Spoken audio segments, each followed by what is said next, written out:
Welcome back to the Science Fiction Film Podcast by LSG Media.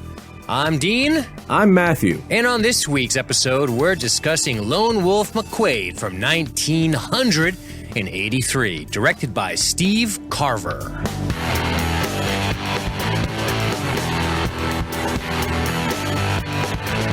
Okay, you ready? Mm-hmm.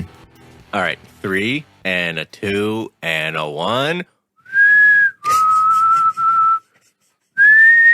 It's a fucking lonely whistle over here. I can't do it. I can't whistle on a mic. Bitch! Fucking... Ennio Morricone-esque. Yeah, he might want to make a call to a lawyer. He evidently worked on this thing. Yeah, did he? He did? But then he was like, I don't think I'm going to put my name on it. He's not the fucking score that does the score, though. No, he's not. He's not. But he evidently helped with it in the initial stages. Yeah. So says the director. I don't fucking know. Yeah. Well. So he says. So says Steve Carver. I don't know if I love or hate this movie. That's kind of, it's hilarious. Like, I kind of love and hate it at the same time. Oh, man. You know what it is for me? Wait, dude. Okay. Oh, no, go ahead. I'm sorry. I interrupted you. That was rude. Hold on. The only thing I'll say right now is give me that background. Give me that bed, that noise bed. All right. I fucking Which noise love bed do you this want? movie. I want Ennio Morricone ripoff Whistle in the Desert All right. as my background. All right. Give me a second. I'll get it ready. All right, tune her up. All right. 1 second. All right. Let her rip. I love the action of this film. The lone wolf, his pistols, his beer, his big fucking dirty Jeep, and his dirty everything, honestly. But God help me if you ask me to fucking tell you what the plot of this movie is. I think a very good-looking for his age Peter Dinklage is out to get the guy from Kung Fu a lot of guns. And Chuck Norris doesn't like that, I think, is most of what happens. And also his daughter's there. And he loves her. I'll tell you what this movie's about, bitch. It's about a lone fucking wolf. He's living in the world. Solo lobo. Handing out justice at every turn. And making sure that in the end, he's lonely as fuck. And drunk. And drunk. Beer. Beer is like... Beer is his spinach. It's his spinach, yes. It's his spinach, dude. He just pours a beer all over his head. Time to punch all the bad guys. Yeah. Holy shit. Here's the good news, though. Popeye Norris. His girl is way hotter. He's about as emotive as Popeye. Which one? Well, he looks like he needs a punch in. You have to, wait a minute. You really have to specify, because one Popeye hanged himself, right? Wait, are there two Popeyes? That's pretty emotional. Well, yeah, the cartoon, I think he just kind of died. Well, they both kind of died. True. Just differently. One sort of kind of said enough is enough, and he wrapped a rope around his neck, which is pretty intense. And then the other one, I don't know. Maybe he was just confused, because basically olive oil is built like a rope, and maybe he was like, I'm going to eat your pussy. And then he was like, oh, no. Whoop, like all tangled up and dead. Oh, Jesus. Oh, Popeye, you hung yourself in my legs again. I was just trying to eat your box. Jesus. I was trying to eat your box. There, olive oil. Oh, that's why we never heard about the death of Popeye. Yes, I guess not. Oh, God. Oh. You could say Robin Williams is really trying to get into character. Oh, Jesus. For that movie that was definitely good. I don't care anymore. I'm done. Matthew, listen to me. I'm done. Sold your soul. Sold the house. It's fucking done. It's over. There's nothing left. There is just content. And by golly, gee fucking willipers, it's going to be raw and real. And that's it. So get ready, world, because LSG Media is coming for you. And if you're not ready for it, I don't know what to tell you. Okay. Oh, I don't have spinach. By the way, congratulations. First of all, I'm going to give it up to Matthew. Okay. It's 9 o'clock in the morning and he's on the microphone. So Here we there's go. that. That's pretty big for him. And he wasn't even like more than 2 minutes or 3 minutes late, which is basically on time for Matt. It was actually Dean late, which he fails to mention every time. Yeah, but yeah, here we are. 3 minutes late every time. 4 minutes max. I'm due for a good sleep through a meeting though. Like, don't show up for one. I've yet to do it. That's true. You haven't punched that ticket yet. I punched mine way too I'm early. hanging on to it for a real good one. A real good one when Matt's got a whole day planned. Oh, what time is it? But no, all that bullshit aside, I'm happy. I'm glad that you respected my time. I appreciate it. Because, you know, it should be clear at this point that we're not doing this one live, didn't do Mummy live, and we're not really going to be doing a lot of live movies anymore. And that's just that. That's just kind of that, yeah. We have reasons that I'm not going to waste time with here because it's not time for housekeeping. Maybe we'll do a little housekeeping at the end. Because this is Guy Higdon's movie, Matthew. Yes, sir, indeed. Guy. Are you surprised that a man named Guy picked a Chuck Norris film and gave us money to cover it? Not His terribly. name is Guy, which is awesome. I mean, he sounds like it could be Lone Wolf Higdon. It's fucking Guy Higdon. There should be a sequel. Lone Wolf McQuade is finally no longer a lone wolf because he's with Guy Higdon. Wolf Squad. Like that. Exactly. Whistling is great on a podcast. I bet it's going to sound terrific in post. I love how it peaks out. It really gets fuzzy. What is up with Lone Wolf McQuade, Matthew?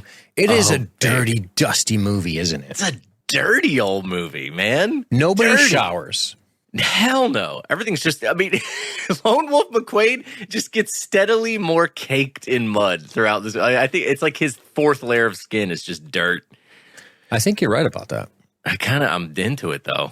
Yeah. See, that's what I'm saying. There's so much stuff in this movie that I can say in one breath where I'm like, that's so fucking silly and cheesy. I fucking love it though. I'm actually super into it. That's the thing, right? That's Lone Wolf McQuade to a T. That's Lone Wolf, man. Man, Fuck. I love him. You got him, you know, a white guy, a Mexican, and a black guy walk into a bar and this movie happens. And they shoot a bunch of white dudes and David Carradine. Yeah, I know. I think they got a couple of Mexicans in the mix. Oh, definitely. But Mexican in the horse beginning, thieves. the fucking horse thieves fuckers. Oh man. Hey, bro, I'm gonna hold these fucking horses, puto. Get on them. Take the white boy's horses. He is so fucking over the top. He's so that guy I'm doing right now, right? Every time I but do he really Mexican is. affectation, by the way, save your emails because I don't give a fuck. I'm telling you right now. I got my guy TK backing me up, Sergeant of Marines, so take it up with him and let me know how that works out for you. Fucking puto! That's it. Take it up with Alvarez, okay? That's my guy. He's my shield in the darkness. Deferring all to him. Yeah. I've been given carte blanche by him who speaks for all people of Mexican heritage. He told me that. Ticket. Yeah. But I got to be honest with you. Is this not a case to build a wall? I mean, It seems pretty fucking scary down there. right off the bat, I'm thinking, Right? look, it's going to be terrific. Look, we're going to build a wall. No more horse thieves. It's going to be great. I got tiny little hands and big ideas. Look, we're going to build a wall. We're going to make them pay for it with horse thief money. Yeah. There's little people in their wheelchairs and they're plotting. I know the plotting is true. They're always plotting, thinking. But let me tell you, there's no Chuck Norris. He's dead. Chuck Norris is dead, ladies and gentlemen. He's not going to save us. Man, there are some, our main guy here, he's like, hey, puto, steal the fucking horses. Get the He's so fucking happy. horses. He's so passionate about it. I'm about to say, I love his passion for his livelihood. I got to be honest with you, Matthew. I love his zest for criminality. I'm dead serious. I am dead serious too. That like you never see these kinds of villains in movies who are just like, I fucking love doing bad. Like, I fucking love stealing horses from white people. just firing both guns in the air. That's basically him. He's having a fucking blast. Dude, he makes me want to be on his team. And it's I want to be on kinda his great. team. Listen, that's leadership. Talk about leading from the front, man. Hey, do you think all of your boys stealing horses for you are going to be as enthused about it? Are Yeah. they going to be cracking the whips on those horses as randally as they could be if you're not excited? Yeah. It's going to be a good time. He's sitting across from the desk. He brings a guy in. It's time for that guy's monthly review, right? I'll be the guy with the jacket. I'll be the guy with the vest, the fat guy. Paco, have a seat, bro. Word. Listen, Paco, you've been doing really good. You stole like 7 horses last week, but I got to be honest with you. I'm not really feeling like you want to be here. I need more yelling and screaming and hooting and hollering. That scares white people. You understand, Pendejo? I need you to really crank it up, bro. Just not as exciting as my first week. What do you think is holding you back? Is it your old lady at home, huh? I need dirtier white men to fight. Don't worry, Paco. We got the dirtiest white man ever coming soon. That's right. I'm Chuck fucking Norris. I'll kick your fucking teeth in. Chuck Norris puts on his fighting clothes, which is very tight jeans and boots. Oh, so tight. How do you they're fight like form-fitting. that? You got to pay attention to Jean-Claude. Mm-hmm. Although he wore some pretty ass-fitting shit too, right? It is true. All right, Rivets are Paco, about you to got pop 3 off. months to straighten your shit out. I don't want to have to dig a hole in the desert for you. Your mama would be so upset with me. This fucking dude. I fucking love it, though. Dude, God. he rules. And honestly, He's just dude, the having way- fun. Just boys being boys, Matt. having a rowdy old time with guns and horses and dirt. I Everything's really fucking do dirty. envision Trump sort of bolting up awake at night and like This is what he's- thinking of this guy. This is literally, he thinks of this dude with a pistol in each hand riding roughshod over a fence. Just like, ha ha ha ha. And he's like, it's coming. This is his guy. Fucking 2 pistols. The bad hombres. Oh, it's awesome. And of course, look, it's not Mexican horse thief bandits if they don't have a machete and threaten decapitation. I mean, that's par for the course. Plus, also, is he in the WWF, which would have been in 1983? Because he looks like he's wearing the Intercontinental Heavyweight belt. Fuck, is he? Dude, look at the God. giant belt buckle on him. I'm going to take a better Belt look buckles right now. big belt buckles came back in like 2003 because I very distinctly remember it. I remember trying Big to belt buy a buckles. fucking belt and I was like, why do they all have giant, like Texas size medallions on the front of them now? Fuck, I did not catch that phase of fashion. Dude, again. it was very brief. It was big. It was probably, I once upon a time I would buy some stuff from Structure or it became Express for Men. And I was like, what am I doing? Why am I That in the guy. store? I just bought a pack of T-shirts for $700. What am I doing?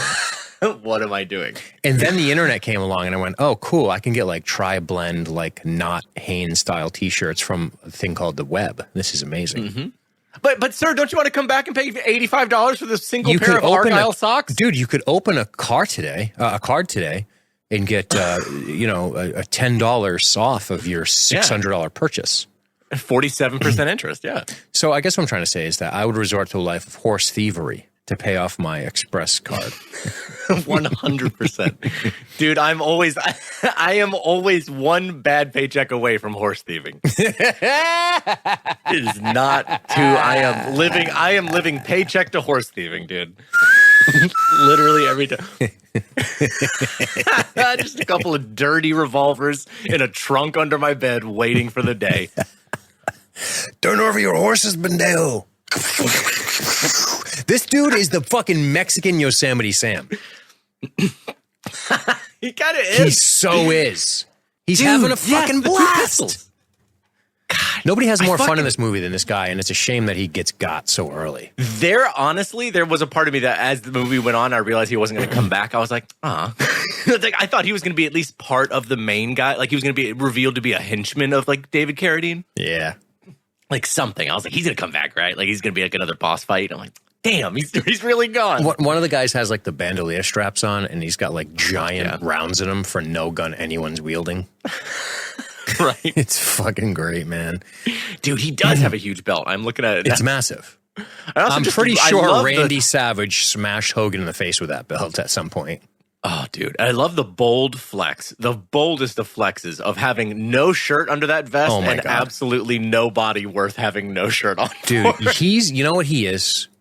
He's got that body where he's like a kind of a power puncher, and you underestimate him, and he just clears a bar. You're like, this guy's kind of soft a little. Whoa, shit! He just threw a dude through the window. Yep, I know, man. I don't fuck around. I don't fuck around with these guys. No way. Too risky. Gnarly. Too risky. And he's damn close to chopping off Shakate's head. What is Shakate? Yeah. Well, who's From that? Voyager, dude. That's him. Oh, Chakotay. Have you seen an episode? Huh? Have you seen an episode of Voyager? Dude, and not in like 13 years, Okay. but yeah. Okay, so it is definitely Chakotay, so I just want to help you out Whoops. with that. That's okay. The whole time you I kept have being some like, unique pronunciations, and I do appreciate that about you. I give him a go, you know? I throw the zest on him when I try. I like it. But no, I remember I was like, this dude looks super familiar. He might be a guy from Star Trek. And then I looked at him, I was like, oh yeah, it is the guy from Star Trek. I don't remember how to say his name. I'm going to roll with Shakate. I like Shakate, but I remember liking okay, him. henceforth, Shakate. Fuck it. I like it more. I like it Rolling more. with it. Yeah. It has more of a ring to it. I was thinking, what better way to dishonor his Native American heritage than to sort of bastardize it to Shakate? Didn't they not even give him a tribe on the show? They're just like, I don't know, he's Native American. I don't know, actually. I think he's half in real life, half Mexican, half, I don't remember. Yeah, I don't know. One of those people. That, Robert Beltran. They're not around too much anymore, you know what I'm saying? Thanks to all the Chuck Norrises of the past. Chuck Norris, man. What about Chuck Norris, man? He bangs these guys up real nice, but I don't know if I agree with his tactics. But before we get into the nitty-gritty of his tactical decisions, what is wrong with these state troopers? They are not good at this. That's for fucking sure. All I know is Mexican bad guy, horse thief, the marauder captain. What's his name? Anyone? I am not sure if he has a fucking. I'm sure he has a name. Jefe? But fuck. He'll be Jefe henceforth. Chakate and Jefe. Actually, I think it is. Yeah, Jorge Cervera Jr. as Jefe. Are you shitting me? That's in the cast. That means boss, dude. I was making a joke. But it literally says cast Jefe. That's amazing. I think that's this guy. Oh, badass. So Jefe. He's the only one whose name doesn't hyperlink anywhere. So I don't think he was in a lot of other things. Jesus. Well, Jefe, he's like, not only can I round up horses, I can round up state troopers the same. So easily. So easily. He's a master. I want to be in his gang. They come up with their bullhorn. They're like, all right, you're under arrest. Put your guns down. And he's like, no. And they're like, well, all right, then we'll put our guns down. You'll never take me alive, fuckers. And they fire like 2 shots. And they're like, fuck it. We're done. Yeah. You got us. He calls him big. Probably shouldn't have tried to arrest you. He said, it's funny. Did you notice the subtitles where there was a lot different? No. Yeah. Catch up. Yeah. Yep. I didn't have subtitles on for most of my watch. Probably a good call sometimes because you miss the action. But what's up with Chuck Norris, dude? Have we even ever covered Chuck before? We have never. This is talked Chuck Norris crazy. before. Fucking crazy, right? Now, I want you to tell me about Chuck Norris. Me? Okay. Well, so for me, I've got a weird history with Chuck Norris. So for me, all I knew him as for years was that one dude that Bruce Lee killed by stomping on his spine in the Coliseum. I was like, that's Chuck Norris. In Return of the Dragon, right? Yeah. The American fighter who was really good that Bruce Lee still fucking killed. That's what I knew Chuck Norris as for a while. And then my only other real was it exposure Way to of the Chuck Dragon? Norris. I'm sorry. Wait, what's that? Was it Way of the Dragon? That was the international release, and in America it was called Return of the Dragon. Got it. His name is to Chuck plays a man named Colt in that. There you go. Couldn't be more American. By the way, the other day when we were talking about the movie where the guy gets hair ripped out and blows it away, it's that movie. Yeah. That's where Bruce Lee tears his chest hair off. Yeah, dude. He fucking blows his it. chest hair back at him. Yeah, it's fucking great. But no, dude, after that, it was just Walker, Texas Ranger. I watched my fair share of Walker, Texas Ranger. That's as a fucking kid. cool. Dude, I watched a decent chunk of that show. And outside of that, dude, no joke, I think this is the first Chuck Norris movie I've ever seen. Oh my God, you've got a blind spot that really needs correcting. I know. I've never seen Delta Force. There's so many movies of his that I have not seen. And I was like racking my brain. I was like, have I seen any of his movies? And I don't think so. I think, Guy Higdon, you just purchased my very first Chuck Norris film viewing. That's wild. Yeah. A lot of Walker, Texas. Watch that fight with him and Bruce Lee a lot. But that's about it. Guess how much I've seen Walker, Texas Ranger. I'm going to say a solid third of one episode while you were half passed out. Never seen it. Never. Maybe it was on once. It was something I had a strange rebellion towards for no reason. You have to remember, I was an asshole. We were. In 1993, in the sense that, like, if you talk to friends who knew me, they would say, no, he was cool. Like he was a good dude. We were friends, right? They wouldn't say, what a douche. But I'm talking about if I was in 1993, I was like not interested in Chuck Norris at all. Yeah. Not at all. Which is funny because cool enough for you, Dean? Nope, he wasn't. You got to remember now, there might have been a summer where I put on Kung Fu slippers. So you were all whisked away by our boy David Carradine. No. Bruce Lee. Well, true. Not David Carradine. I didn't even know who the fuck he was. David Carradine, the cracker who stole Bruce Lee's role right out from fucking underneath him? Yeah, man. We'll talk about that cracker in a minute. All right. But I was like, nah, I'm not really into it. But I loved Delta Force. I loved Missing in Action. I loved The Octagon, I think it was called. Or just Octagon. Wow. Maybe The Octagon. The Octagon is the first movie I remember seeing with him in it. Okay. Haven't seen that one either. Yep. But those, like, The Octagon, Missing in Action, Delta Force, those were, like, more of what I was into. The Octagon, he fucks up ninjas. Like, it's cool. Nice. Yeah. I highly recommend The Octagon. I think it might be my favorite Norris movie, but it's tough to say. I'd have to. All of them haven't seen in easily 20 years, so I really would have to see them again. But yeah, dude, I have got the strangest. I'm going to tell you something right now. Mm-hmm. My opinion of Chuck Norris and my opinion of Bruce Lee is a perfect example as to how your perspective can change over time. And how you can, through thinking about something differently, through being educated about something a little bit differently, you can start to feel differently, right? Right. Like, you know what I mean? If you start thinking about something differently long enough, you start to then feel differently about it. But what happens is that it's hard. Like, I understand why people get so defensive about certain things they hold very dear, because to confront the reality of that thing and then sort of take your emotion and try to control it in the midst of that is really difficult, and you just don't want to do it, right? Right. And what I'm leading up to here is that when I was a kid, Chuck Norris was pretty cool. Now, he was already a little bit on for me. Like, Chuck Norris, like, he's 40-something in this movie already. Dude, he's like 90 or something. He's like 80-something. He is, yeah. And so it's kind of like, I remember my Uncle Mike saying, oh, you got to see Octagon and blah, blah, blah. And he had it on VHS. And I remember watching it. And then there was Missing in Action, which has like the homage to Apocalypse Now, where he pops his head up out of the water and he has the fucking M16. He's like, but it was like, Missing in Action was basically Rambo 2. I mean, he's Vietnam. Like, so yeah, man, but I was a Bruce Lee kid. Like, I was really a Bruce Lee kid when I was younger, and it was probably because he was younger, he was more flashy, and then shortly after Bruce Lee, it was Steven Seagal, it was Jean-Claude Van Damme. I am of that generation, right? Mm-hmm. And I feel like Chuck is kind of on the cusp of the guys before me. Like, my dad loves Chuck Norris, for example, right?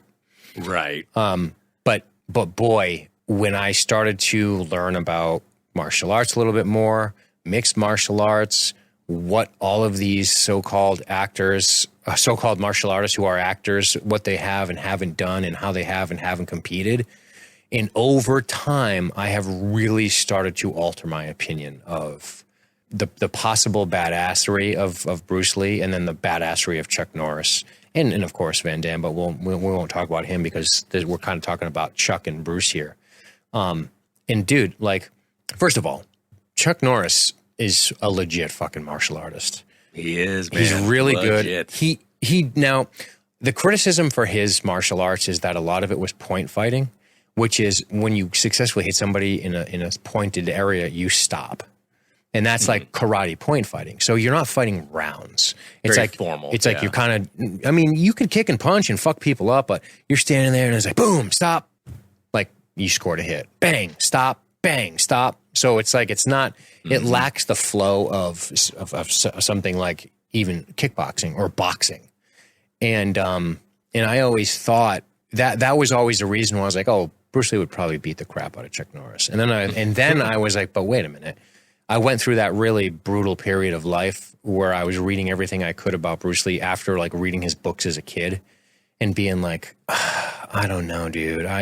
Like the more you watch MMA, the more you watch UFC, the more you watch guys actually fighting and you realize the value of the experience of that kind of thing. I started to go, I don't know, man. I think Chuck could have beat up Bruce Lee. Like he's 30 pounds heavier. He does like, that's not to say Bruce Lee isn't impressive, but it's a lot of like flash. Like it's a lot of acting. It's a lot of like over the top sort of stuff. And then he was good at it. He was a star. He was a fucking Hollywood star. Like he never sparred. He didn't spar Chuck ever. They did a movie and they did choreography, but they didn't like spar. I think they did some training together, but not like spar. That's fighting. different. Yeah. That's different. Exactly. And there was a lot of, it's funny, Chuck Norris is very humble.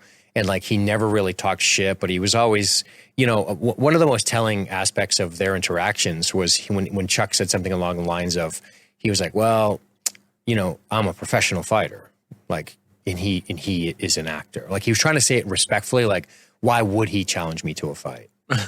Right. This is like, I did this for like a ton of time. And look, Bruce Lee probably grew up tough, probably grew up in the streets. I heard he had affiliations with a gang in China when he was a kid. And I'm not saying he can't handle himself. Clearly he can. But I think there's a difference between that and when you're talking about pros. Like it's really, and Jean-Claude Van Damme might even be able to beat them both up. Like in a kickboxing I think setting. another comparison is like Van Damme and Seagal. Like it's the same kind of thing where you're like, yeah, one has fought fights. I'm starting to think, the more I think about it, that JCVD would probably beat up all of them. Not at once, just of another course. reason to love them. I think he might. I think he might be able to. If you're like, okay, we're going to do kickboxing. We're going to have 3-minute rounds. Let's go. Everybody in, all you action stars. Yeah, I think JCVD he's also bigger too. Again, there's weight advantages. That's a factor. And you know, a lot of people who are defenders of like Bruce Lee and fucking ninjutsu, not that Bruce did that, but you know, shit like that, is they're always like, bro, there's no rules. There's too many rules in the UFC. Which is always like, and I know I've said this before, but whenever people say that, they assume that if you were fighting in a situation with this person and there were no rules, that somehow they wouldn't also break the rules with you. Right. Like, do you think John Claude's going to not fucking break the rules if you're breaking them too? And that his training is so that he could like blast you in the balls with a front kick if you wanted to? Like it's not. Oh, we can bite now. Okay, I'll bite your balls. I'm going to kick you so hard in the dick. Going to kick your dick right off of you and then pounce on it in the air. I kicked your dick into the stratosphere. But anyway, juggle it like Street Fighter into the sky. It's a long-winded hypothetical. I don't really know. I know Chuck is a burly fucking dude. He's not huge. You know, I think he's like a welterweight, but he was much bigger than Bruce. Was like $120, $130. He's tiny. Like people forget that too. And I love fucking Bruce Lee, and I think he was really good for martial arts, and I think he did a lot to revolutionize it in the United States and all that shit. And I have a lot of respect for his accomplishments in life.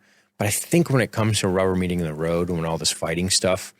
So what am I telling you? Why this long-winded thing? Why this really convoluted bullshit? Because my respect level for Chuck has really changed over time. Yeah. I guess that's what I'm trying to say is I started to respect the man for what he did in competition, what he's done as an actor. He's been in a million things. He also now is a 3rd-degree black belt in Brazilian Jiu-Jitsu. So whatever. He's going to fucking strangle you too. Yep. You know, like he always is training. And Bruce Lee did too. Like Bruce Lee, like a lot of that footwork shit he got from Muhammad Ali, when you see him bouncing around, he's imitating Ali, right? And I liked And I like Bruce Lee blending the styles and doing his thing, and it's cool. But there comes a time when another man's going to be trying to punch your, like, you know, when you're throwing bones, Matt, it's the real, it becomes the true test, especially with a man who's trained and has done it many, many times over. And yeah, I don't know. It's really changed my opinion of Chuck over time. I was like, fuck this. I want my own shit. I don't want my dad's shit all the time. You know, when you go through that phase. I'm going to find my thing. I want my shit. And even though Bruce Lee was like before Chuck, kind of, it just kind of lined up weird because there was the resurgence of all that shit in the 80s. But yeah, I kind of missed the Chuck bandwagon outside of Missing in Action and the Octagon. And Missing in Action was weird because I was always like, I wanted to see more actual martial arts fighting. You know what I mean? Like, right. That's the thing. Like, there's not a ton of it. The weird thing about being exposed to him mostly through Walker, Texas Ranger is that, and I know you haven't really seen the show, that show is mostly him kung fu fighting. Like, he's not, I mean, like, yeah, they use guns, but that's usually his other, like, partners and shit. And, like, when it comes down to it, I mean, the show was always kind of cheesy, and people always joked about it at the time that it's like, well, he always just finds a way to roundhouse kick everyone involved. Like, and that was a big thing. They always slow-mode his kicks because they were fucking high and cool and badass. But that's what I thought of him as. I was like, oh, he's, like, the Texas Ranger who knows kung fu. Like, that's his thing. And when you look back at his movies in the 80s, you know, this has plenty of fighting in it, but it's a lot of just like straight up action hero shit, explosions and guns and driving cars really fast. And I never really paired that stuff with Chuck Norris in my mind. So that still feels new to me. I'm like, oh yeah, Chuck Norris has like a Schwarzenegger-esque action hero, not just 100%. A kung fu guy. Right. Yep. Whereas you get it much differently with like early Van Damme, which is like, I'm gonna like kickbox everybody. Right. In every fucking movie. Yeah. It's less about like shooting guys up and blowing shit up. It's more about like fighting. Yeah. And it looked amazing. This was Norris's first movie that really went in that direction. Where he's like, it's more of like an action movie versus a martial arts. Which is why I love The Octagon. And you should watch it. There you go. Yeah, I need to watch that. Because if that's a lot more of just Chuck Norris fighting and grappling, I'm like, yeah, I kind of want to check that out. Right. I mean, dude, he's like, I want to say 43. He might be my age right here, which is... He's 43 in this movie. Dude, that's insane. And he's fucking kicking ass. He's burly. Hard. He's burly. Yeah. Burly boy. He's burly. And now one thing I also very much appreciate, I know Guy Higdon already picked it up, was making a comment about it. Burly, just like kind of like our Mexican horse thief at the beginning, no fucking shirt and just fucking barrel-chested and hairy. And you never fucking see that in movies anymore. Everybody's fucking hairless. Are they? I thought hair was back again. Has it come back? Maybe. I don't know. I feel like hairless became a thing like in my generation too. Yeah, that's been, but like it's been Calvin Klein models and shit, you know? Mm-hmm. Sadly, I can't. Sadly, I don't have that gene, and it makes me sad. I can't. Not the hairy gene. I don't have that fucking burly chest gene. I have like a. I almost said Marky Mark as if I have that body. I just have a fucking rippling chest of abs. Dude, it's fine. I'm sculpted out. I'm Adonis, basically. I'm basically a statue at this point, based on my deadlifts alone. But no, I'm kidding. I deadlift nothing, by the way, if anyone cares. No weight. Trust me. There are women deadlifting my weight. Papa doesn't like playing games. There's a lower back. That's my excuse. But, dude, yeah, I don't have it. And I used to be like, awesome. And now I'm like, I kind of wish I was kind of burly on the chest. A little bit of fur up there. A little bit of burly. Oh, man, I got to say, I wish we were still in the time of Tom Selleck as the sex icon. Because fuck, that was a hairy man. Makes it good for us hairy boys. Yeah. I think people still dig hair, though. So you're safe. Like, people have kind of gotten over all that bullshit. Thank God. Nobody gives a fuck, dude. Nobody cares. The fucking girl likes you, she likes you. It's not like, she's not going to be like, I'm not dating him, he has a hair at chest. Ew, so yuck. Nobody does that. That's just like they're not going to say, I'm not going to date him because he has a dolphin smooth chest. They're not going to say that to me. You can collect rainwater in all the little pockets. Yeah, my chest couldn't be more Asian. But, I have a happy trail, so I'm happy with that, you know. At least I got something. Just a little happy trail. But the thing that sucks is I get those hairs like around my nipple and I just shave them because I'm like, I'm not going to have like nipple hair. Your little curlies? Yeah, I'm like, those got to go. The nipple highlighters, I think is what they're called. Yeah, I basically can't get right hair patterns, so I just eliminate them off my nips. Dude, I love that we have found our way into hair grooming. It's Chuck via Norris. Chuck Norris. What are you so nervous about? Fuck yeah. No, I love it. All I'm right, like, wow, cool. I never thought we'd come here. All right. But we've made our way. So good. Yeah. I believe David in, Carradine scared to show his chest. I believe in, what am I trying to say? I believe in hygiene and well-kept things, Matthew. Well, I guess you're not a fan of Lone Wolf. No. I actually respect, like if I was Lone Wolf, I would own Lone Wolf. I can tell you that much right now. I would have every excuse in the world to just have my top 4 buttons undone like everyone in this movie. Everyone. I get it. Texas is hot as fuck. It's true. But everybody has their chests out. It's beautiful.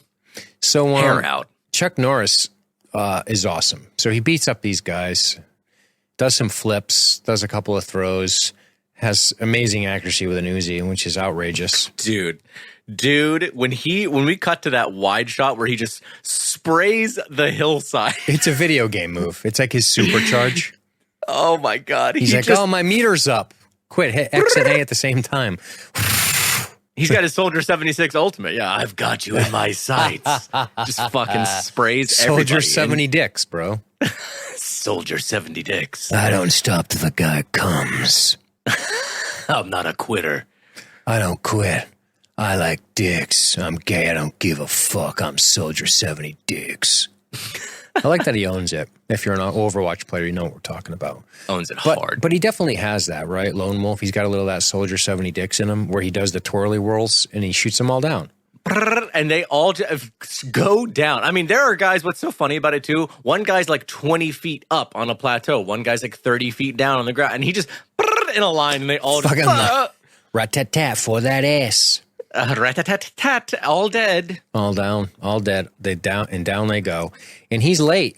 He's late for a meeting. And he shows up really fucked up looking.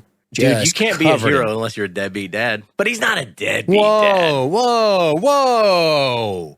What's your problem? He's a good dad overall. What do you mean deadbeat? Yeah, no, you know what they do? They give him deadbeat aesthetic. We're like, oh, he's late to everything. Oh, he's not showing up. Oh, he's dedicated to his work. But he's still nice, and they fucking like him. They're on perfectly good terms. Like, they kind of give you both worlds there, where he's like, I'm the good dad with a close relationship, but also I'm always working. Right. He's not a deadbeat dad. He's not a deadbeat. You take it back. You really hurt my feelings with that. I'm not sure how to press on. I guess I'll have to be brave, Matthew. That's right. Chin up. All right. So our guy goes to a thing. Everyone's clean around him. Look at the rest of the Texas Rangers, by the way. So clean, sharp. Yeah. I think this is honestly what his chief is mostly mad about. He's like, you're just dirty all the time. You look like shit. His chief couldn't be shittier. He's garbage. Yeah. He's a garbage person. Do you know who's not a garbage person? LQ Jones. Dude. Fucking LQ Jones. I love this guy. I love him. You remember what he directed, right? What? A Boy and His Dog. Oh, he directed that. He directed that movie, dude. Damn. That's fearless. Dude, this guy is gangster. I love him. By the way, guess what? Yeah. Still alive. No. Dude, this guy is still kicking.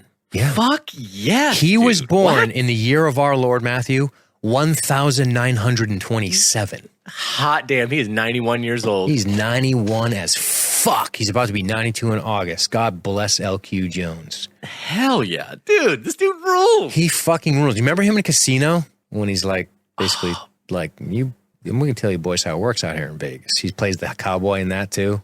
Fucking Commissioner Pat Webb in Casino. Fuck, I'm trying to remember his part in that. He's fucking puts the screws to De Niro. It's good. But he's great, man. I love this guy. He's been in everything. Everything. Been in so much stuff. Yeah. Dude, his first time where he acted was in a movie called An Annapolis Story in 1955. Holy shit. Could he be more Texas? Oh, he's so Texas. And he also kind of looks like the Colonel Sanders in this fucking scene.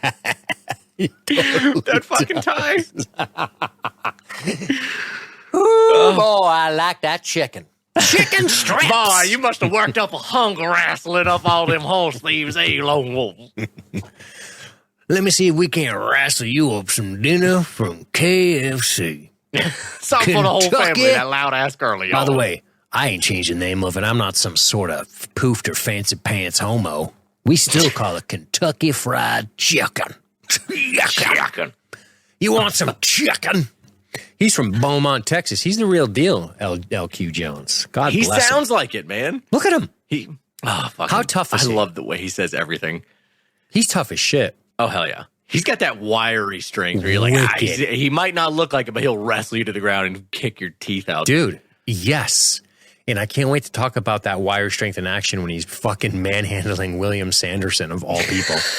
Yes. The man in every movie. Every man, Sanderson. Sanderson. Well, I don't know, So Al. Yeah, he's in, the fuck's that movie called? TV show, Deadwood. But this guy, Dakota's getting like an award.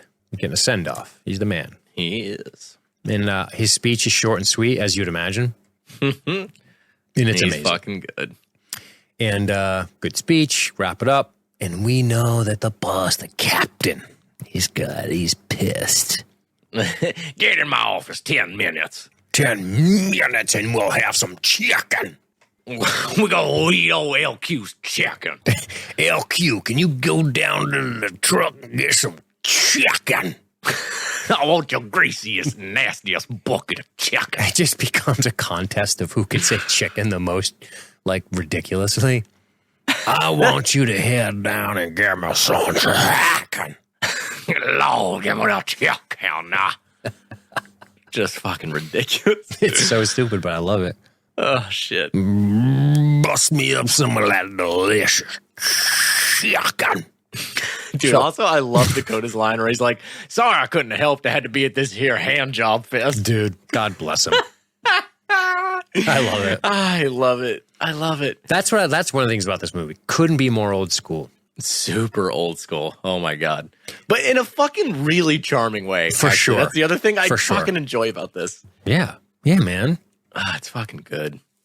Oh, dude, by the way, did you read anything about the opening sequence about like John Milius' involvement? I did not. Please educate me. Dude, we're already kind of past it, but like the whole opening sequence of him watching through the scope and then, ambushing the horse thieves and all this shit, that was punched up by John Milius. They didn't like the intro of the movie. They thought it was weak. And Steve Carver knew John Milius and was like, can you help me with the script? And he helped punch up the opening sequence and some of the other action sequences and some of the gunplay stuff and advised on some of the guns they should use and shit like that.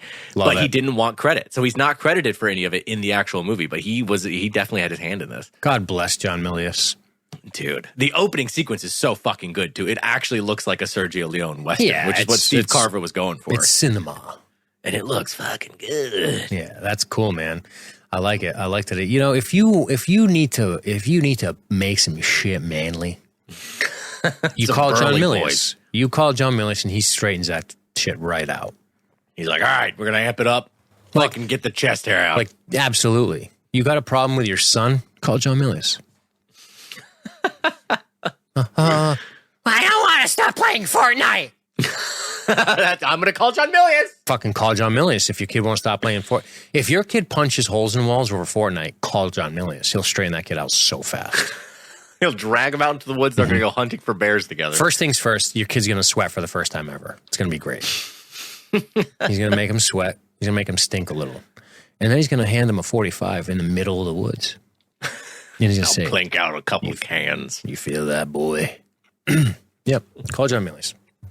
Anyway, outside of doctoring scripts and fixing, Fortnite brats, he did do a good job with that opening. But what's the premise here right up front? He's the titular lone wolf, man. He's the lone wolf. I don't like your style. I like family men with loving wives. Do you? Is that really? That's what you want? I admit your record is unrivaled, but my kind of ranger is a model citizen, not a stinky beer boy with his chest hair out all day. Colin Chakotay. How'd you say it? Wait, what Chakotay? How'd you say his name? Chakotay. Colin Chakotay. You know why? Because it just sounds like Shaka Khan, and it's fun to say. Shakate. Shakate. Yeah. But discriminatory nature of the Rangers today. Blah, blah, blah. Yeah. Sure. Absolutely. Texas Rangers. Very. The old Texas Rangers. These guys are like the favored sons of Texas, right? The Texas Rangers. Basically. And they I know seem to run the whole show. Oh, really? Yeah, it was the whole fucking show. Yeah. They're pretty rad, dude. As far as like killing people goes. I don't know what the thing I don't know about the Texas Rangers is what is their jurisdiction? I mean, they're the state police, basically, right? Of Texas? They are a statewide legislative. Yeah, it's, you wouldn't just say they're kind of like state police, but because they've been around forever, man. They were fucking Rough Riders. Oh yeah, they've been around for a long time. I knew that. Yeah. But yeah, what I guess like what is the main thing they're going for? Like when do you call in the Texas Rangers? Is it for, like, border shit? You want to shoot up Bonnie and Clyde? No problem. Oh, did they shoot up Bonnie and Clyde? Yeah, you want us to kill you? We'll kill you. You want us to kill Dillinger as he leaves we'll fucking kill him. Dude, they don't fucking play, man. Fuck, they did shoot Bonnie and Clyde. Hell yeah, they did. Many times. A lot of times, yeah. I don't think they actually shot what's his name. But isn't the guy who shot him, isn't the guy who shot Dillinger a former Texas Ranger? You just call in the Texas Ranger when you want to fucking waste people. That's it. They helped out in Sicario. I remember that. Yeah, and did you see them? They looked fucking cool. They were like, we don't care. We got you. Fuck. Yeah. I need to learn more about them. They're cool. Pretty scary. Modern day Texas Rangers. Yeah, they kind of have jurisdiction in all of Texas. Okay. Which is pretty wild if you think about it. Texas is gigantic. Yes, and that's I think that's what truly made them like legendary is because they're the state police force for the biggest fucking state in America. That's like practically its own country. Yep. I mean, that's a hell of a job. Yeah, they I know they did a lot of like going after wanted felons, that kind of shit. They assist a lot of local law enforcement agencies. Oh, nice. Yeah. Nice. And yeah, they're I guess you'd almost say they're equivalent to state police in places where state police are powerful. Like in Massachusetts, the state police are big time, you know. Okay. Yeah. Versus in this, like, so I think we've had this discussion before. Like in Florida, the highway patrol, the state police is basically highway patrol, which is kind of just seen as like road cops who patrol like highways. They don't get involved with like crimes as sheriff's deputies do. You see what I'm saying? Yeah. In Massachusetts, the quote sheriff's department oversees the prison system. Okay. So a sheriff is responsible. A sheriff is responsible for prisons. A sheriff in Texas or a place where it's different. It's, in other words, it's the state police and the sheriff stuff is kind of like back and forth. So in Massachusetts, the sheriffs handle the jails, but the state police assist everybody with crimes. That's why if there's a murder somewhere, the state police are involved in Massachusetts, regardless of where they are, you know? Right. Anywhere in the state. Yep. I mean, because there's a lot of smaller towns where if something goes down, they're not necessarily equipped for it. Does that make sense? See, I'm reading more about the old Texas Rangers now. What are you learning? That it looks like they're specifically, for one, the protectors of the governor. Like I think they actually have like a almost like a Secret Service division that protects the governor. That's not surprising. That's part of their duties. Political corruption. Yeah. They've acted in riot control. It sounds like they mostly act as like a statewide fugitive hunting down force. Yeah, they're pretty fucking. They have a bloody past. Oh yeah, to be sure. I can assure you. Yeah, well, oh yeah. I don't think you could be in Texas and not have a bloody past. That's a law enforcement division. They have fought a lot of shit. Yeah, well, I mean, you're also talking about going back to like Texas Revolution shit back in the day, and they were like, "Oh, we'll just hang this guy, no problem. It's fine. We'll just do it. We'll just do that now." But yeah, man.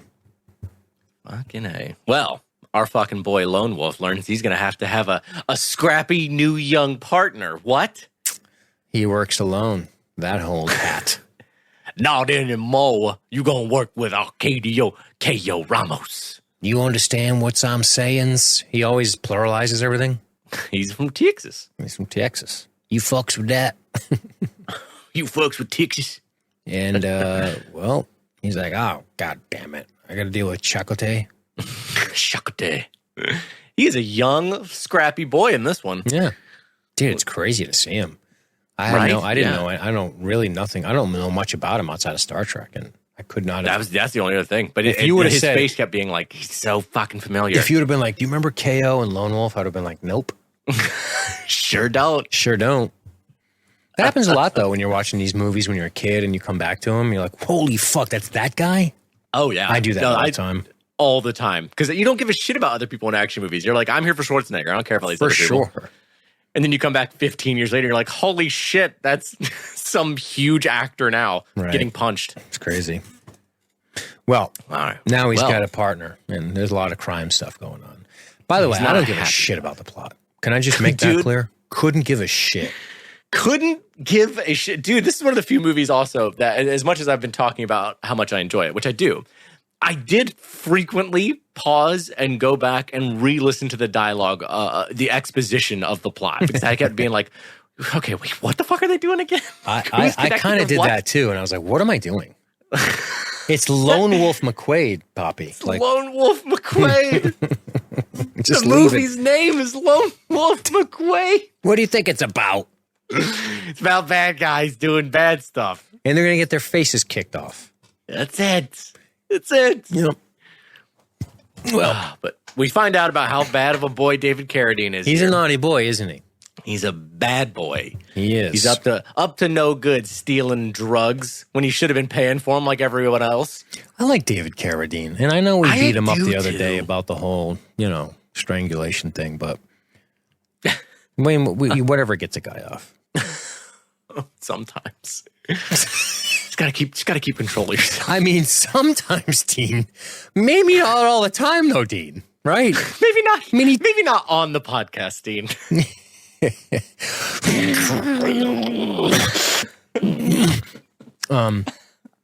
I was about to bust, but no. Yeah, it's good to see him. It's good to see him. Were you a Kung Fu fan? Did you watch that show at all? Nope. Okay, funny. I actually watched not a ton of it, but I mean a season's worth of episodes of that show. And then, of course, once I learned about the fact that Bruce Lee was gonna be on the show and David Carradine took it away from him, then I was permanently like, well, fuck Kung Fu and fuck David Carradine. And then it wasn't until years later I was like, David Carradine's still cool. Like he's fine. It's not his fault. Yeah. But yeah, show's fucking cheesy. And the other thing I didn't know about David Carradine, not a martial artist. No, dude, clearly. Like at all. Clearly. I mean, I think he got... That crescent kick is not good. Dude, towards the latter part of his life, he was pretty well versed in Tai Chi, I think it was. Oh, that's adorable. So he can move super slow with a bunch of other old people? Not the old people in the park Tai Chi, the actual fighting Tai Chi, I believe. But no, at this point in his career, he was still very much, I let the martial artists tell me what I'm going to be doing, and then they say action, and I do that. Like, I'm not a martial artist. Mm-hmm. That's definitely, he was being told, all right, you're going to do this kick, do this. I'm looking at the Tai Chi Wikipedia article, and it says, hardness, forms competition, light contact, pushing hands, no strikes. Oh, that's sweet. But then it says, full contact, strikes, kicks, throws. Country of origin, China. I'm sure there's many different forms of it. I got to tell you, though, the Tai Chi guys look cool, right? Oh, man, have you seen Keanu Reeves, man of fucking Tai Chi? I love the yellow blankets they wear. I think they're fucking killer. Yellow blankets? Yeah. I haven't seen that. Like the Shaolin guys, they got the yellow blankets on them. You need a picture? All right. I'm literally Googling Tai Chi yellow blankets. They're not really blankets, asshole. But it looks great on that couch from IKEA. Tai Chi yellow. Now it's shoes. Listen, can we? I'm getting nowhere. Stay on target, pal. Here's the deal. Nowhere. David Carradine, not a karate man. not a karate man. He is not a certified karate man that we normally like to pick in Hollywood. Mm-mm. Chuck Norris, on the other hand, I need a karate man. Dude, certifiable, plaque on the wall, karate man. Yeah. Like, call him up. Hey, listen, David, I understand that you've been spending some time in Thailand, But I got a question for you. Have you got your Karate Man certificate up to date? Because we're thinking about using you in the movie. Can you sorry, forge it? I don't. I've been too busy. Jesus. Fucking dark. Doing what? Oh, nothing. I gotta go. I gotta go. I gotta go. I'm sorry. Can you say that? I gotta go. Jesus. Is that even true? Can we get to the bottom of this? Can we get to Can the we get bottom to the bottom All of right. this fresh news about the 2009 death of David Carradine? All right, let's just fucking get into it. Here we go. What happened? All right, I'm gonna. Is it bullshit? Look, no, it's not. Here we go. I'm gonna read it. Okay. Here we go. Whoa. Where are you reading? Is this a news article? Well, it's a fucking well-cited, fucking graphed Before you out get to that, Wikipedia article. I got to tell you, Carradine as Kwai Kane, and I seen a couple. Like, I got into it way later. I watched a little bit of it, but it was before my time, man. It was in the 70s. I was not alive when that show was over. I was not alive. But Right, true. looks like he might sneak through the old Asian detector. When he's bald, I'm just saying, a simple white man from Iowa, if he was wearing his yellow blankets with his head shaved, might go, well, he's one of them fancy Asians. I mean, how do you think he snuck by and ripped it out from under the feet of Bruce Lee? He's Why like, are you I kinda look Asianish? Do you think it was he stole the script and ran away, or did he get a phone call to be in a TV show? See, now, 9-year-old Matthew definitely believed David Carradine jumped into Bruce Lee's house, attacked him in his sleep without honor, with no honor, I love with you. white devil fucking terribleness, I love you. and stole the Damn, script. you had white guilt at 9? That's so intense, man. And no wonder you're so high strung.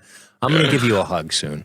Oh, so sweet. I'm going to let you hug it out. But no, as time Okay, gone can on, you I'm like, read nah, it? He's definitely just an actor. Can we get back to the hot take of role. the 2009 death of Kwai Kane? All right, so here we go. He was in Bangkok to shoot his latest film titled Stretch. A police official said that Stop right there. Okay. Are you joking? No. Stretch. Stretch. Come on. The movie still got made, it looks like. Yep. It's called Yeah, Stretch, dude. It's called Stretch. What the fuck?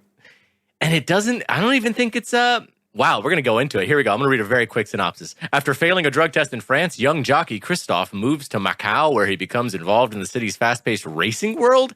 However, his luck seems to be running out when his trainer asks him to lose a race. With the help of beautiful Pamsy, he must find a way to avoid antagonizing the Chinese mafia. That's the movie. Stretch. Okay. Okay. So they were like, oh, no, we don't want a white boy here. Right? They don't want him there. Why would they not want him there? you come here to expose that crime? I can't do Chinese, but you know what he's doing, right? They're like, you go now. You don't uncover a crime here. And they Get out. Did they strangle him? Like, was he, you know, it's like, dude, let me tell you what I wouldn't do. I wouldn't go to Japan and make a film about the Yakuza. I can assure you that they would knock on the door. Oh, and you make a movie about the Yakuza, Aru? Get thrown out of your hotel. That is not allowed here, Aru. What do you mean? Fucking 40 floors down. Oh, fuck. Smashing, dead. Dean found dead, jumped. LSG failed utterly, had nothing left. He jumped out of a hotel window in Tokyo. There we go. Come to find out, he's working on a script about the Yakuza, and they didn't like that. Oh, shit. This sounds like the good beginning of a video game. Dude, this is David Carradine. All right, continue. I'll stop editorializing, but I may have to jump in. All right, let's see. Real quick. A police official said that Carradine was found naked, hanging by a rope in the room's closet, causing immediate speculation that his death was suicide. However, reported evidence suggested that his death was accidental, the result of autoerotic asphyxiation. Who suggested that? Well, it says 2 autopsies were conducted, one involving the celebrity pathologist, okay? Pornthip Rajanusanan, I probably fucked that up, and both concluded that the death was not a suicide. The cause of death became widely accepted as accidental asphyxiation. So yeah, he was trying to choke himself a little bit and jerk it because that feels so good. Does evidently. it? I guess so. How People do much it. better can coming feel? Right. I'm like, God, does everything have to be amplified? Can you not just enjoy the classics? Does coming have to be improved? Really? Does it? Can we just enjoy the hits every now and then? No, that's what I call coming. It's good. It's classic. I don't need to improve it. It doesn't need to be more awesome. I can just bust You're with a a nut, girl and she's like, can you just choke the shit out of me? And you're like, I'm thinking we're just going to do free bird, though. Oh, fuck. I mean, shit. Is it worth dying? Is it worth the possibility? Hey, Dean, how many times have you jerked off and almost died? 0. Well, once. 0 times. Once. And I plan to keep that record strong. Yeah. No, zero times, certainly. I understand domination. I understand, I understand hand on the throat kind of fun shit. But when you start making shit burst in people's eyeballs. And when you need contraptions and belts, that's getting, You're getting you're getting a little like, come on, man. So, so they speculate he was smashing his hog and he fucking went out. He fell unconscious. So once he fell unconscious, the weight of his body just hung him. Yeah. Killed him. Yeah. Cut off the blood to because his head. People evidently, I mean, from what the internet tells me, people normally safely don't do this alone. And that's where it's real fucking dangerous. Because if you pass out, you just hang yourself and die. Hey, real quick though, guess what? What? I think, knock on wood, I think you and I are probably relatively healthy guys. Guess what I wouldn't do at 72? That seems like real risky business, man. That seems like risky business to me right now. On the precipice of 30, I'm like, I don't know about that. Oh, Jesus. I don't know if the old ticker can take it. Oh boy, my back hurts a lot more than it used to. I don't know if I'm going to fucking choke myself and jerk it. Fuck. LSG Media destroys the legacy of David Carradine's story at 11. Let's be clear here. I like David Carradine, but fuck, is that a gnarly way to go? Why'd you do it, David? Fuck. This just in. David Carradine killed himself jerking off in a hotel closet and didn't know martial arts. Great. Wow, we really love him, don't we? We're really passionate. Oh, but he's great in Kill Bill. Oh, fuck, he's so good. He's great as Cole Younger, okay? He's so good. He's great as Cole Younger. Oh, man. But shit, man, just enjoy the hits in life. Enjoy the classics. They don't all got to be fucking improved to #1 club banger, top of the charts. Not every nut you bust has got to be earth-shattering. Come on. Even if it was like, dude, you have no idea. Like, I'm sure there are people who probably choke themselves a little when they beat it. Like, just choke yourself with your hand. Because there's this built-in mechanism, whereas if you fall unconscious, your hand releases. Right. Yeah. Still, man, your mom comes home and you have cum all over your stomach and a bashing and just a throbbing headache. Michael? Just curl up on the floor. She opens the door. Michael, knock, knock. She knocks. What? Michael, you're late for school. The strings of goo are just like attaching you to the floor. Just, the most heinous porn playing on his PC. Just somebody elbow deep in someone's asshole. And you're like, horses galloping around. Like, God, what is even happening? What? Michael, you need Jesus, I think. So David Carradine is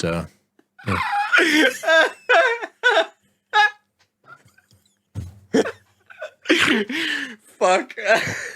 What?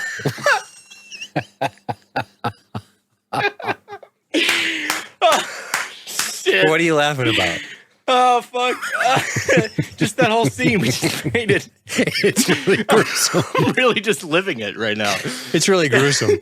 I'm just let it wash over you. Mom's even trying to push open the door, but his feet are kind of in the way of the door because he just crumbled onto the floor. She's like pushing it. Oh, what are you in the way? Oh, my God. You're on the floor. What is that? Michael, why is there a man with his arm in that woman's anus? Oh, God. Oh, fuck. That is gnarly. It's fucking gnarly. Not his foot, his head. Hey, donk. His head, like, she bangs him in the head with the door. She peers in through the crack in the door and sees his foot. His face is all flushed. Oh, man. Sweaty. Dude, it stinks like cum and sweat in his fucking place. Oh, my God. Michael, you're 28. Move out. You're 37. You're glued to the floor again. Oh, God, it's so gross. All right. So how far are we in Lone Wolf McQuade? All right, one more thing I want to say. Fuck. I don't even know what the rails are. Oh, man. All right, I got to find this thing. It was on Your Mom's House episode, dude. Oh, no. Oh, my God. And the woman says, the clip is so good, and Tom Segura laughs so hard. He always watches these crazy clips, and it's just like woman with a camera on her, and she's like, this is a proper choking technique. And she puts her hand like over her entire throat. She goes, God. Not like this. And she does like the fingertips on the esophagus. Yeah. And she's like, if you choke me like this, you'll collapse my trachea and I'll die. And then she goes, if you choke me properly like this, I'll come all over your dick. It's the best clip I've seen in so long. And Tom just goes, bah! Like the laugh he does. Just explode. It's so goddamn funny. Because you're like, where is this going? You think, is she talking about like you think choking? It's all dry and academic, yeah. Yeah, you don't know what she's talking about. And then she just throws out that part and you're like, holy shit. Yeah. It's the most polite instructional video for hard fucking I've ever heard. Anyway, David Carradine is pretty fucking cool. I don't judge a guy for strangling himself and jerking off. It's sad that he died that way in all seriousness. It's fucking sad. Yeah. But no, it's a bummer. Listen to me. If you're hanging in a closet with your dick in your hand and you're dead, there's going to be jokes that happen. I know. You know that going in, don't you? Right. You got to know You know that going in. Matthew, if I strangle myself to death while jerking off and die, if you don't make jokes about it immediately, I will be very disappointed. If you're like, oh, it's so tragic and we don't want to say, I want you to go, dude, he was beating off and strangling himself with a rope and die. And dude, you got to know the second before, you tie that belt around your neck and you have your hand on your dick and you're about to kind of like bend your knees and, let your weight start to crush in a little bit. No. You know, for a slight second in the back of your mind, you go, this could be my legacy. Gotta be careful. Could be my legacy right here. Could be your legacy. This could be my fucking legacy. That's it, If right? I blow it too hard, get too excited, this is how I go down in history. Right. Yeah. That's true. They don't know for certain that he did that, though. That's the speculation. We don't know. Well, it's either that or he just killed himself. It's pretty. Which they don't think he did. Okay. Well. Either way, it's a bummer. It's fucking sad. But definitely, you know what? I'm going to say this right now. Mm-hmm. I think we've definitely gotten our mileage out of choke jerk. I think so. I think choke jerks we've gotten our mileage out of it. We could revisit it later in the ep, but I think we're good for now. See, we hit another milestone. We have hit that joke finally, and we've accomplished it. We've mined its gold. We have. And I'm going to tell you right now, if you're still listening, you're an LSG fan, so thank you. And you also know that this means that we do not hate and disrespect David Carradine. I actually really like the guy. Oh, he's in Kill Bill. He's incredible. He's so fucking good. And honestly, you can still see it in this, too, because, yes, he's not an actual martial artist. He doesn't have the same prowess as fucking Chuck Norris when it comes to fighting on screen. But what he does have in spades is fucking charisma and style. Wicked. Dude, he is fucking badass. He's a great actor. Yep. Also, essentially what we have is, the new partner, he ditches him, he sends him on this wild goose chase, and then after he chases him away, he's like, I'm going to practice shooting with my shirt off and then roll around in the dirt. Bang, bang, bang, bang. Oh, but did we talk about David Carradine killing his drug buddies? Oh, yeah, he fucked him up. Fucked him up real good. Quickly now. And he just kicks the gun out of the dude's hand and lets all his men gun him down. And then he does a spinning crescent kick for about 20 minutes. He telegraphed a little bit. It's coming. Hold still, I got a kick coming. So we learn that this little guy who's that blows. Also a wheelchair. The little dude in a wheelchair. You get both. That's true. That's tough. That's pretty true. Yeah. Rough go. But at least in this world, he's got a lot of money and guns, I guess. He's got no shortage of people spitting on his pecker for him. That's for sure. But it's true. And he's fucking a happy man in this movie. Dude, Good God. you know what? I'm glad you said that. Hefe is happy. This guy's the second most happy. Dude, he is so fun. Every scene. I didn't know if this guy was going to speak for a while. I was like, is he just going to smile and laugh about everything? Yeah. He's just so delighted by every event. Right. And then we meet the sexy lady on the horse track because he's divorced. Listen, we got to move. He's divorced. We know his daughter, cute daughter, whatever. He loves Daddy. She loves him. She's adorable. It's great. And he's like, I'm going to take you riding. I'm taking the day off. Sorry about your boyfriend, who he likes because he's got the military thing, right? He seems to like the boy who's not long for this world. Yeah. And her boyfriend seems respectful. For sure. But it is weird the way he's like, Ranger. I'm like, you can say sir. Ranger feels a little rude. Maybe that's a Texas thing, dude. Maybe. For me, to my old-fashioned mentality, it strikes me as, you're too young to be calling him by a title like that. Like, you should say sir. Yeah. Maybe. I don't know. It did feel weird. Right. Listen, I'm not disagreeing with you, dude. Obviously, listening to it in 2019, I was like, that's a weird thing to say to him. But then I was like, maybe it's a thing because might be a thing. Also, it's so outrageous that he is. First of all, he gets hung out to dry in the newspaper by a senator. What the fuck? Oh God! They're like, he's a brute. So this is like kind of comic booky shit, right? Like everyone knows him. We got a ranger here. Dude, yes, that is one of the sillier things about the movie is that he's like fucking super famous. Mm-hmm. And I'm like, maybe, okay, I believe it's not impossible for a ranger in Texas, especially in like a couple of counties, to be like very well known and very well known throughout the community and recognizable. But like statewide to the like state legislature, like, oh, we're talking about the Ranger McQuade. I'm like, really? You want to hear something about the Texas Rangers? There's 166 of them. That's it. Whoa. Did not realize that we're that small. That means you got to be pretty elite. About to say, pretty fucking elite. And their preceding agency was the Texas State Police. Oh, so they disbanded the Texas State Police in favor of the Rangers. Mm-hmm. And there's only 166 of them. And damn, Texas is huge. And they're broken up into A, B, C, D, E, F, as far as I can see, jurisdictional divisions. Wait, what's that? Say that again? So they cut Texas into 6 spots, A, B, C, D, E, F. So they're showing you like, if you go back to the Wikipedia on the Rangers, you'll see like their jurisdictional boundaries. So they must have those 166 split up among those 6 spots. Nice. Oh yeah, I see it. Cool. Yeah. Quadrants of Texas. Very neat. But dude, can we talk about this shit? So she comes over, basically the horse is going to buck the daughter, and the horse gets spooked by a car backfiring, and the horse takes off, and this beautiful Mexican woman, I'm assuming. Yeah. Oh, actually a Nicaraguan. Oh, is she? Barbara Carrera. Playing a Mexican girl, right? Yes. Mm-hmm. I'm assuming. No, she is. Okay. Oh, her real name is, Barbara Carrera. Cool. She's playing somebody named Lola Richardson. That's funny.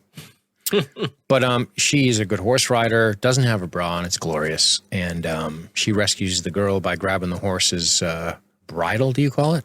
The bit, probably. Bit, probably, yeah. Bit and bridle. And slows the whole action down. And she's like, and he's like, oh, thank you for helping my daughter. Oh, what, dude? One funny bit that I actually heard Steve Carver, the director, talking about in this movie, that evidently that actress, Barbara Carrera, who plays Lola, got the part partly because she was like, oh, yeah, I grew up riding horses and I can ride horses really well. And that was a lie. She couldn't ride horses at all. Oh, I love her. And isn't that great? Like, she got the part. Whatever it takes, dude. On set, she was basically like, yeah, I can't do this. So she doesn't ride a horse. I think that scene where she comes walking up, where that horse is just kind of trotting lightly, I think that's actually her. But any scene where like they're running on horseback, that's not her on a horse. It's like on a mounted thing. Because she was terrified of riding, which I don't fucking blame. Like, dude, that's something we joke about, but riding horses could be fucking dangerous as shit. Yeah, you got to know what you're doing, man. Got to really know. But yeah, so she's not on a horse running at any point in this movie. But she meets old Jim McQuade, the infamous Texas Ranger. Very sexy. We all know about you. Yes. I love your 40-day shadow. Dude, his beard is legit. That shit starts high cheekbone. Oh, yeah. High cheekbone. High cheekbone. Yeah. I love it. It's weirdly short, which I've always felt about Chuck Norris. I'm like, why? It looks like he just shears it out. He like lets it grow for a week, and he's like, now I shear it off. Because like this. Because they didn't. The hipster beard wasn't a thing yet. The giant Civil War beard. You're getting that wrong. See, it far preceded it, and it just went back out of fashion. This is short beard time, and then long beard times come back again. I guess probably with fucking Lord of the Rings and Vikings and shit. Yeah, no, that's what I'm saying. Like it was. Yeah, beard length has changed over time, and we're back in a long beard phase. This 80s was definitely shot like short chop beard. Yes, I think you're right about that. It's weird. 90s was not beard. Yeah, pretty much. 90s was like Three Musketeers facial hair or like goatees. And 2000s was just baby smooth all around. I think you're right. Body smooth, face smooth. CK. Balls questionable. CKB. That fucking commercial. Do you remember the CK1, the fucking cologne commercial? Oh, wait, yes. Yeah, you do. Like, is that the one with the dude diving in the pool? Oh, God. I couldn't tell you. Fuck. It's a black and white Calvin Klein. It's black and white for sure. I have little tiny banana hammock on. Well, our guy, they introduced each other, but oh, wait a minute. Dude, our boy pulls up in his karate van. Dude. His karate car. Karate car. Fucking David Carradine. God, the big dick energy on this dude. Yeah, with a C, bro. With a C. That's a triple meaning. Car, Carradine, and karate. God, I hope that's real then. I hope that was his actual car and license plate. If he does, I hope he gets his face pushed in the mud. He deserves it. So good. I understand you're very good with your hands and feet. Keep your feet away from my girl. I don't need you towing her. Dude, now this is one of the weirdest plot points of the movie. And they try to just get it across to you by dialogue. And you're like, wait, what? Because she's like, oh, hello, this is Raleigh, my late husband's partner. And then he just puts his arm around her and they're like, okay. And now you're my partner. Now you're my partner. I'm like, did you murder her husband? Of course. Like, we're being all kidding about it right now because we haven't revealed how treacherous and evil he is to the rest of them yet. But I'm like, did you just fucking murder her husband to be with her? This is big dick energy, looks though. like it. He's big dick in him. Big dick in him. Because he's Real basically hard. saying, you know what this means. You know I killed her and she's still mine. That's like fucking throwing it, pulling out your hog and just slapping it on the table. That's how I do. Your move, Ranger. Get your hog out. Let's fight. And then, by the way, here's some subtle shit. You're not going to talk about this movie's dialogue. You know what I mean? You're not going to talk about the plot. Yeah. You're just going to talk about the coolness of it all. It's fucking a crazy Chuck Norris movie from 1983. Hell yeah. And he's got those crazy double-breasted shirts that look kind of ridiculous and awesome all at the same time. I like them. I'm like, I kind of want to wear it. Yeah, they're ridiculously awesome, I think. Yeah. Like, it's one of those things, though. See, this is the thing. You put that fucking shirt on in real life and you go to the goddamn store, you're an asshole. You're like a fucking idiot. You're an asshole. You look like a fucking dumbass. But you wear that shirt with a fucking bandana around it out in the desert, you look badass now. Totally. Fuck, cool. If you put that shirt on and you roll around in the dirt for a few minutes and then you go pump gas, you're fucking rad. Now you're cool. If you get out of an Acura, you're a fucking asshole. Okay? Can I get a pack of Trident? You're like, in that shirt, asshole? Really? Can I get a That's how you live your Slurpee? life? Mm-hmm. You can't get a Slurpee in that shirt. I'm sorry. You're going to have to put on a normal shirt to get a Slurpee here. You guys, it's 89 cents and a normal shirt. That's what it costs. You guys pump diesel? Well, now you're talking. Oh, and you drove a F-150 here or some sort of Ram or a Chevy. Pick your fucking truck, right? Pick your pickup. You are going to fit into our stereotypes, so help us God. Here at the Quick Stop. That's it. And by the way, this is classic awesome chick shit. Wait, which part? Which is when she's like, oh, he's giving a demonstration on karate. You should come check it out. She basically wants the Ranger to beat him up. Oh, yeah. Come beat up my bad boyfriend. I love it. That's treacherous subtlety. Oh, fuck. Yeah, you don't like... It's first of all, the worst chicks to date, man. are the ones who like make giant scenes and get you into fights you really shouldn't be in. Oh God, that is no good. And that's kind of like she's doing it, but the subtle way. Plus, she's a prisoner, basically. Dude, yeah, that's the other like weirdly unspoken thing about this movie until like the very end. You're like, is this woman just this dude's fucking sex slave or something? Like, what is their deal? Yeah, it's weird. It'd be cool if he just grabbed this dude and arrested him. I know. Movie over. You know, like a cop, like a Texas Ranger, like a fucking law enforcement officer. Yeah, like somebody with the authority to stop someone with criminal activity. LQ Jones is dancing with a chick a solid 30 years younger, which I appreciate. I love him. And love and hey, it's a small thing, but I actually like the little thing with his daughter getting back up on the horse right away and riding again. I was like, yeah, oh, she cool. comes from Chuck Norris loins. That's it. Yeah, LQ's like, oh, looks like she gets it from you. Stubborn and strong. I'm like, it's fun. It's good. Good Texas family shit. And, dude, this demonstration, they set up a whole ring. What are you doing, bad guy? This is, again, one of those, like, what I love this. I don't even know how to describe it, but, like. It's hilariously amazing and ridiculous all at once. Martial arts movies do this. You know what I mean? Where they act like this is a part of life. You know what I mean? They act like it's a part of reality. Like, oh yeah, we're at a rodeo, basically, and also there's some martial arts happening, like in a fucking ring. Like that happens all the time. And you're like, no, it doesn't. By the way, Bruce Lee right now is saying, "You're welcome. Welcome. You're welcome. I'm dead, but you're welcome." This doesn't happen if Bruce Lee isn't around. This is Bruce. This is why this shit happens in movies. I'm telling you, man. I'm making that statement with very little research. But I just love this reality where martial arts displays just happen at places. As if you could like go to the mall and go to Orange Julius and also just like, oh, hey, there's some guys doing a martial arts battle in an octagon they sprung up in the fucking food court. Let's go watch that. Like, dude, like it just happens. Like it's just out there. You know what it is? It's like 100 years before this movie takes place. You have guys shooting themselves in the belly with cannons. That's what this is. What? Dude, you've never seen the fat guys like shoot me in the belly with a cannon? Like the circus thing. That's what this is. I thought you were just talking about like crazy guys in the Revolutionary War just standing in front of cannons like, do it. Like, what? Fuck. All right, back on track. Yeah. I don't know, boys. The Battle of Antietam was just too much. Disintegrate me, boys. I got a fatal case of snake belly. I got to end it. But no, like the cannonball, like that's what this is. Like, come see, step right up, come see the martial artist. He's bringing all the crazy tools of the Orientals. Like one of those guys, one of those carnival barkers. Just super casually racist carnival barker. 100%. See all the Oriental kick methods. Absolutely. Of course, that's how it would be. You don't think he'd be like, what part of Asia are you from? Oh, the carnival barker? Absolutely no not. Fucking way. Laotian. He's Laotian. No way. They're not doing that. Mysterious Orientalism. Yeah.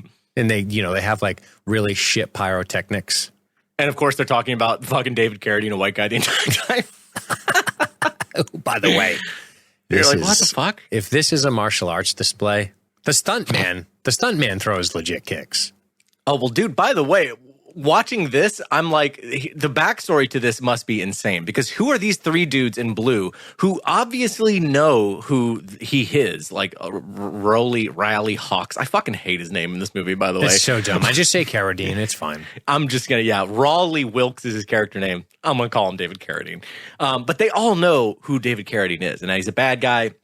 That, he's the baddest fucking fighter in town. And they just willingly go in here and get pummeled to shit in front of everybody. They're just like, oh, well, I guess that's what we do. Mm-hmm. I'm like, that's fucking weird. Yeah. Is he paying you? Probably. He's like, you guys are going to do this or I'm going to make your wife sex slaves. That's my whole thing. I'm going to smoke. I'm going to get real sweaty over 4 kicks. And, bad kicks. Terrible kicks. Not the best. He looks awful. I'm sorry. It's they're a little slow. When you see him compared to Chuck Norris. No, it's just terrible. Everything about him. The last guy he kicks, the blonde, is throwing legitimate kicks. Ooh, I'm gonna pull that part up. Yeah. the one that he kicks out of the ring.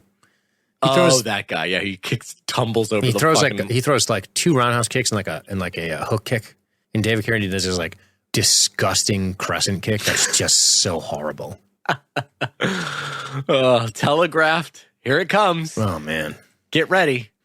I mean, the burly fucking Texan dude that takes his gloves off could beat his ass. Yeah, probably. That big meaty dude, he'd give him that Texas 10. No question. Wanna come on in, Ranger? No. It would have been awesome if he did and just beat the brakes off him, and that kind of was the end of the movie. Like, everyone's like, this guy kind of sucks. Just beats the living shit out of him. And they're all like, well, I guess that's that then. Yeah. And then we get some casual racism from the Texan. I don't want no greaser. You coming in here with your leather coats and snapping your fingers and singing them catchy Broadway songs, stealing my girl. What does greaser even mean? I thought greaser was like a 50s thing for like gangs. For Italian dudes. Yeah, dude. That's what I thought. And I'm like, is that a Texas thing for... Let's be real. In Texas, they don't know the difference between Italians and Mexicans. That's true. They're like, I don't know, all of them. The only thing that gives it away is that one of them likes tacos, the other likes spaghetti. He doesn't. That's all they know. Yeah, a greaser. Like, what is that? What do you mean, greasy? I don't know. I guess. I don't know. It's better than being dry and flaky, though, isn't it? What's wrong? Is greasy terrible? I don't know. I like to challenge these things sometimes. Ow. Just whacked my foot. Anyway, the little guy's laughing his balls off again. Boys just having fun, you know. Triple teaming a Mexican guy on the dance floor. Just a little hooting and hollering. What? Just beating the shit out of a cop on the dance floor. How is it? Yeah, a cop. Fucking A, right? Like, how does he not go into the trunk, come back with a tire iron, and rearrange all their faces, and then arrest them? You're all under arrest, and I'm breaking your bones. Mm-hmm. Fuck. And then she's you guys are just beating up a cop after dumping beer on him. And then she's like, let's go to a different place, a place of my people. And immediately gets hit on by a gross white guy. Immediately. And also, that's another one of the funny, and it's totally not this movie. It's just the tropes of this era of action movie. But I love how he is both so famous and so well known as like, whoa, this legendary Texas Ranger. Everybody fucking knows about him. State senators are writing about him and critiquing his job. And he's so badass and intimidating. But also, everywhere he goes, by all these people who recognize him, constantly being challenged to a fight. And I'm like, what? It would be as if fucking Darth Vader is just being challenged by every random peasant in a village on a planet he lands. Like, toughest guy, huh? Here's my answer. Yeah, he's gonna kill you. Here's my answer. It's the gunfighter syndrome, right? Like, if I take him down. No, that's Doc Holly over there, man. Take him out, man. That's Wild Become Bill. a legend. That's Wild Bill Hickok. Take a swing at him. Which is always the older, wiser guy fucking chortling on some young dude. Like, go get yourself killed. Yeah, definitely don't do that. All right. She throws a better punch than David Carradine ever threw, and it's bad. So, all arm. But dude, so she's out here parking with the Air Force boy or the Army boy, and she's like, "Let's play a little game, and maybe I'll let you fuck me in this car." And then, like, what is this crazy convoy with 1 million flares down? Dude, what is up with the road flares? I was like, I think you need like 4 of those spread out, by the way. That's how they lit the scene. But I'm just like, it looks like somebody had a confetti gun full of road flares. And they just peppered the entire road. That's cool. Like, I want a confetti gun of road flares, dude. That sounds kind of awesome. There's like 70 of them. I know. So anyway, But you know what I do love about this truck ambush and this robbery that they see from a distance? I like how the whole thing goes down at a distance. Like, we see it erupt, and we don't cut into closer shots of the gunfire or anything. Mm-hmm. Like, we see these cops start wasting the guys, and you realize how crooked it is. And you just see it from a distance the same way the characters do. Mm-hmm. Where you're like, oh, fuck, this just kind of opened up, and you thought it was police officers doing something legit. Nope. Whole bunch of bad dudes robbing a fucking army truck. That's crazy. Cool. Yeah. I'm down. They blow away that guy, push her off a cliff, and our guy is getting real cutesy with our babe here. Little kissy kiss, little wave bye-bye, little we're definitely going to fuck pretty soon. Energy floating about. Oh, yeah. And then he gets the call and he rushes to the hospital and his daughter's fine, thank God. Got a bump on the noggin, it looks like. Yep. And then we meet a federal type. And I love this guy. Jackson. Nah, he's cool. Dude, Jackson? Leon Isaac Kennedy, by the way. Have you seen the Penitentiary films? I highly recommend them. They're ridiculous, but this guy's in them. But I have not, no. Leon Isaac Kennedy is cool, dude. I like this guy. Cool cat from the 80s. Also still kicking. Nice. Still around. All these guys are still alive, except Carrot. Wait, he was a disc jockey? I don't know, actually. I just know the Penitentiary movies because they're ridiculous. But he does lots of fighting. Penitentiary 1, 2, and 3. Yeah. Oh, he's a boxer? Yeah, dude. Fuck, these look good. Yeah, I kind of want to see that. They're good schlock, for sure. Oh, fuck. But, yeah, so this is kind of getting big, right? Hey, guess what? Doesn't matter, though. Don't matter. Here's what we know. Let's move this. They're stealing a bunch of guns. They find out about it. Our man, KO, his nickname, KO, Chakotay, right, uses a computer, and it doesn't matter in the 80s because nobody knows about computers, so we just accept the fact that he has he has a manifest of all of a whole manifest of everything that was stolen. That's one of the craziest parts. And I love how they just it's just rapid fire dialogue that you barely notice. But he's just like, oh yeah, I just have this code for the fucking military's data online that I can just look up. Yeah. What? Yep. You're like Pentagon fucking secrets. You're just like, I'm just getting on my fucking Mac 1. Absolutely. And they're like, we're going to sail this compound. Just the two of us, you and I. You and I. But no, he sees the virtue of a partner, Dean. He's like, oh, this guy knows shit I don't know. He calls him kid. I like that. It's not a reluctant partner movie if you don't call him kid or rookie. That's true. Come on, kid. Yep. I like your zest, kid. Yeah, he likes him. He beats up a guy and he's happy, and then I like how you beat that guy. Kid. I like how you beat him up real nice, and then of course McQuade beats him up with that panache, right? That pizzazz, and he's like, I have a lot to learn. Well, yep, you got about 15 years of professional martial arts to catch up on, kid. It is true. It's going to take you a minute. And dude, talk to me about William Sanderson as Snow. Dude, I fucking kind of love him. He looks great. He's a total cartoon character. It's finally cool to see him young. Right? It's like he's perpetually never been young. He is kind of one of those guys, yeah. Yeah. So here he is. Just everything I've ever seen him in.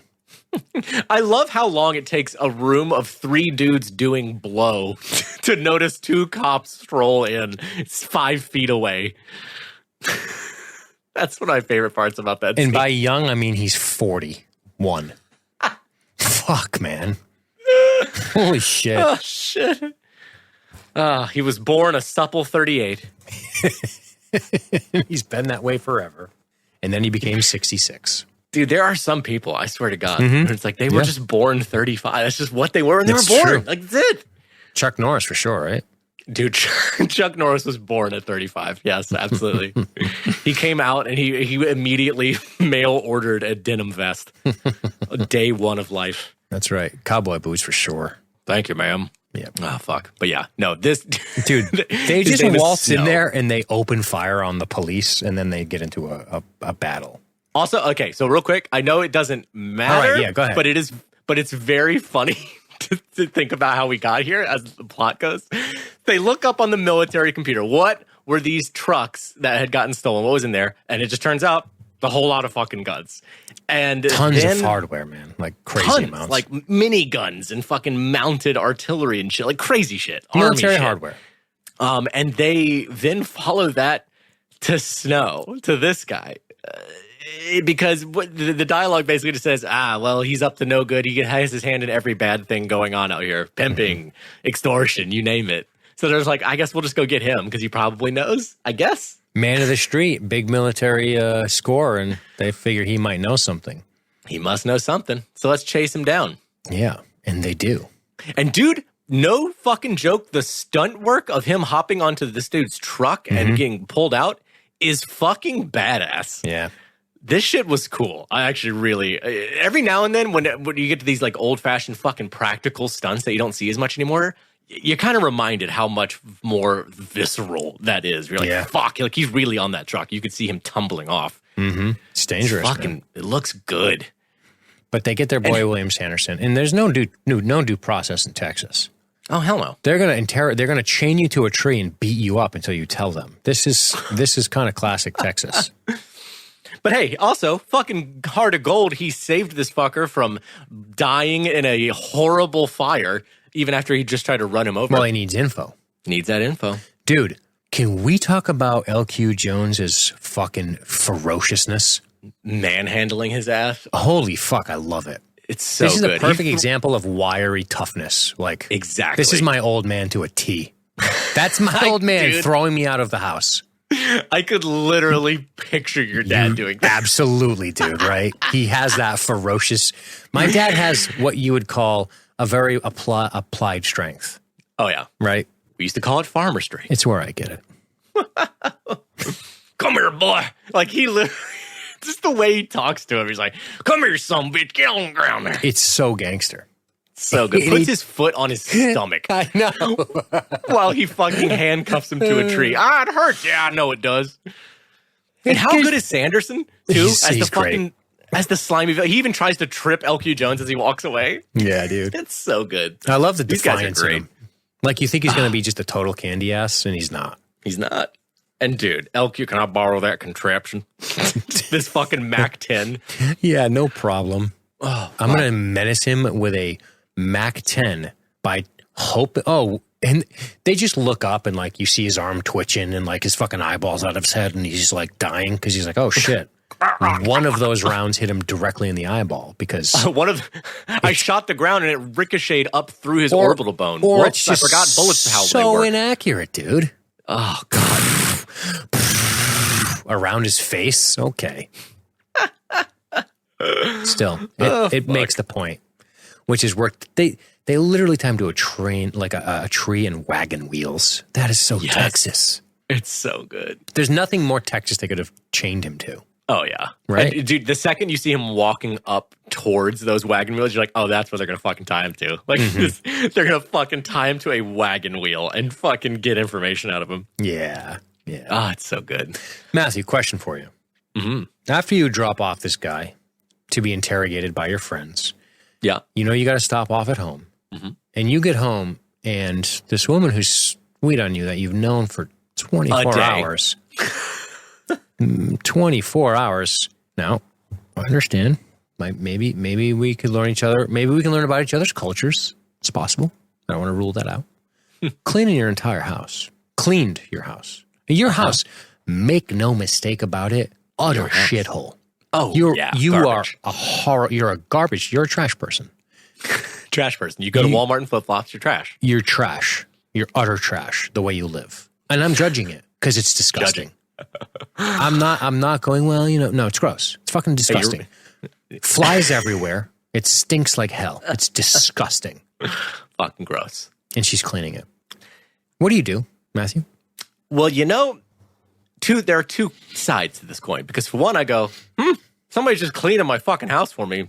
I'm kind of down with that. I'm just like, hey, if you're just going to do it without me even asking, fine. But also, how the fuck did you get into my house?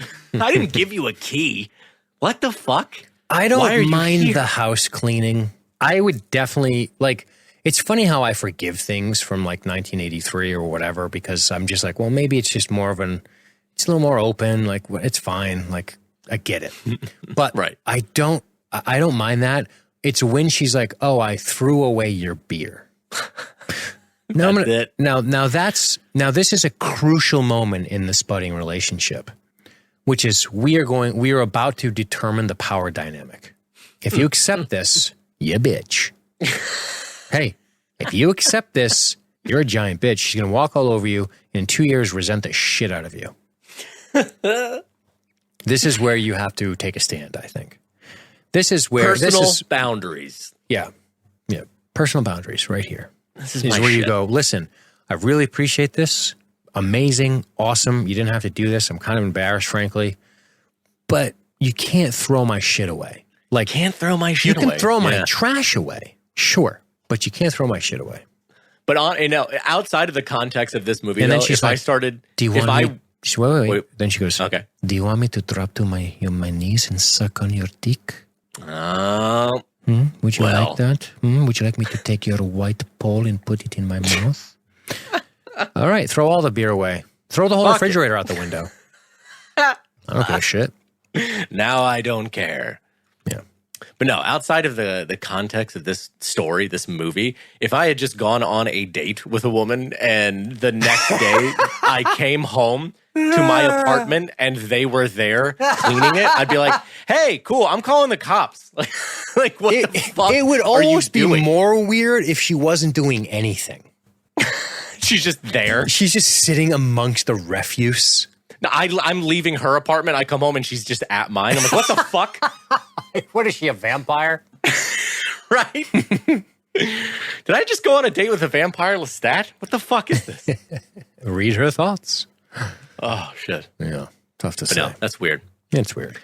But what's funny, though, is I still end up forgiving it because they're actually still pretty cute. They're cute.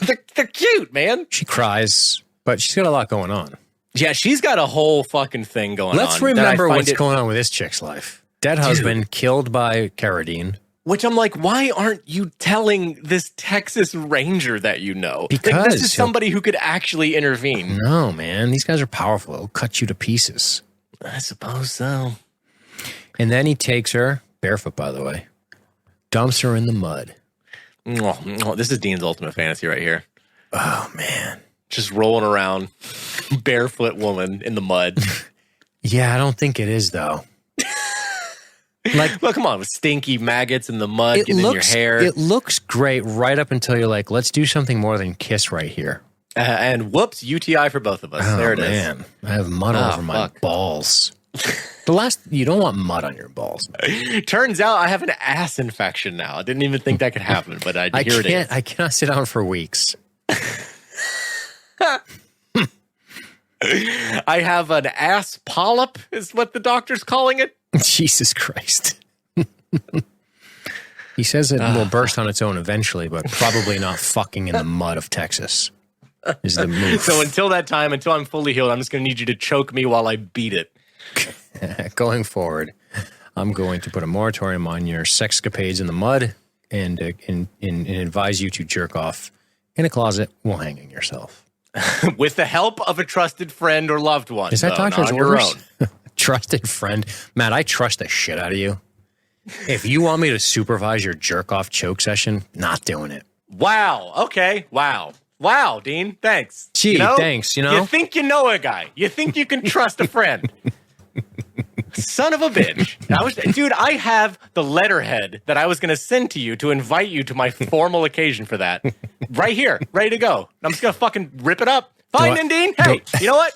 I don't fucking need it. I don't need it. I have other friends. Should I wear dress shoes to this? I mean, what kind of attire are we talking? Do I need to bring Actually, snacks? just a single bandana around your head, and that's it. No other clothes. Maybe sneakers. I bring like stuffed mushrooms. I'm just eating them while you pass out. Do your job, asshole. The best man's got a job. Yeah. Well, oh, fuck. So they hump. It's cute. I mean, I guess they do. Do they do it? I mean, they don't, like, not on camera. Not yet. Yeah. But this is also, oh, dude, this is, you know what? It's just dawning on me while the plot's kind of confusing because we take such a side detour with Lola where it's just like, oh, she's just at home cleaning your place. And that's like, huh, fucking weird. And then they're, like rolling in the mud. And then back to the main plot of the guy who Snow gave them. He gave up the name Falcone. Yes. The little man. Yes. He goes and meets Falcone. After beating up his door This guy. guy's an Ewok, by the way. I'm not joking. Whoa, really? Is he? Yeah. Oh, shit. Is he like a named Ewok? Nope. No, just one of them. Yeah, that's a bummer. Sorry. I didn't mean to shatter your bubble there of excitement. I was like, whoa, is he like a fucking tribe's, like, what, the chief or something? Right. No. All right, but cool. But yeah, no, he weirdly enough, and they even make fun of it within the dialogue. He's like, Ranger, you're here. Oh, those stolen guns. That's a business partner of mine. Oh, he does this. Why am I telling you this? And I'm like, yeah, why are you fucking telling him this? Dude, I thought the same thing. Like, why are you saying I don't understand out loud? I don't understand the mini guy. Like, I don't understand the video game. They're trying to make him like. Are they trying to make him socially like a pariah? Oh, he likes games. Like, you know what I mean? It's almost like they're attributing this with some sort of like negativity, or maybe that's just my sensitivity around this stuff in the 80s. Maybe that's my insecurity coming out. Fuck. But dude, it's also weird because they like make him like he's the Bond villain, but at the same time, he's not the eventual villain behind it all. But he's like, he has the fucking wall behind his desk where he's like, I must go. The fucking wall spins around. And what does he learn? He learns that this guy, well, what's weird is that he learns again what Snow already told him, that they're stealing these guns and they're taking them across the border to Mexico and then basically selling them around the world to like fucking terrorist groups and revolutionary groups and shit. But with Falcone, he's just like, oh yes, the business partner of mine, he had a great interest in guns. You know, I think he still does. So I guess if I want to give the movie a break, I'll say Falcone's basically trying to turn the Texas Rangers on his rivalry. At this point, yes. Right. Well, by the end of the movie, for sure. For sure. At this point, I think he's kind of nudging him in that direction. Right. He's just a businessman, like me. But then he's like, oh, Snow won't live through the night or some shit. Right. And so that, in a weird way, Falcone is trying to use the Ranger to protect himself. Mm-hmm. That's what I'm saying. Yeah. Right. Where like and his interests. He's letting him know. And see, okay, now here's where I'm confused. And we should not get too far in the weeds on this because it doesn't fucking matter. First of all, I'm going to tell you right now, I don't know. But we can try, dude. What I don't understand, like, if we're going to talk about the business model that Wilkes and Falcone are engaged in, I don't know where in the distribution system that Falcone falls in. I'm like, what does he fucking do for Wilkes again? I don't get it. Don't know. I don't know. That's it. I don't know. I don't know. All right. He has something to do with it. Then that's that. And he turns around through his spooky wall. Mm-hmm. Well, has a little Bond film. Wilkes was dealing with those guys in the beginning, and there was the betrayal and shit, but I don't know. But he also sends our boy McQuade off with the tip that, hey, they're going after Snow. I have it on a good information. He's not going to live through the night. So he knows that they're going after Snow, which is at his buddy Dakota's house. And Dakota's big dick energy is just prevalent. Oh, I fucking love it, dude. When he's playing cards. Mm-hmm. Fuck it. And then, KO goes into the kitchen. He's like, oh, I got to grab another beer. And he's like, oh, you know, it's all about playing the people, not the cards, as he looks at his cards and then points that fucking pistol right into Snow's face. He's like, loose lips sink ships. Know what I'm saying? And he nods yes. He's like, I thought you would. Right after telling him, sit still, boy. I love it. The fucking pipe hanging out of his mouth. I love it. I miss toxic masculinity, man. I'm into it. I would call it grandpa masculinity. It's classic. It's just fun. I'm not calling it anything. It's just awesome. But our boy starts bombing down the road, but they bust in. They sneak attack our guy, LQ, shoot him down, step on his neck, crack his neck with a white dress shoe. Very, very 80s. It makes me angry, Matthew. I see red knowing crunch my trachea under a white loafer, you son of a bitch. Yes, of all the characters to kill with a neck step, this is the last one I expected to die with a neck step. It's unjust. And Chakotay's like, Dakota, answer me. I'm scared. Fucker. Dude, is that what he does?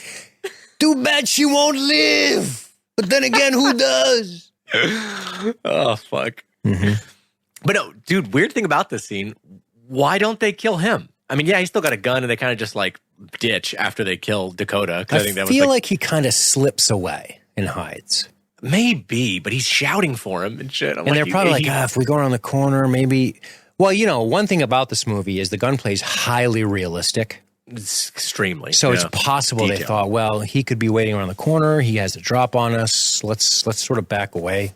Let's be cautious about this and tactical. Mission was accomplished. The KO didn't need to die. Yeah. No, they killed his buddy Dakota. That's all that really matters. And they wasted Snow, so they couldn't give him any more information. Mission accomplished. Mission accomplished. Done and then done. I love this moment. It's kind of corny, but I like this moment between KO and Lone Wolf. Yeah. No, I like it. He sits down with him. He's like, it's all right, kid. What could you do?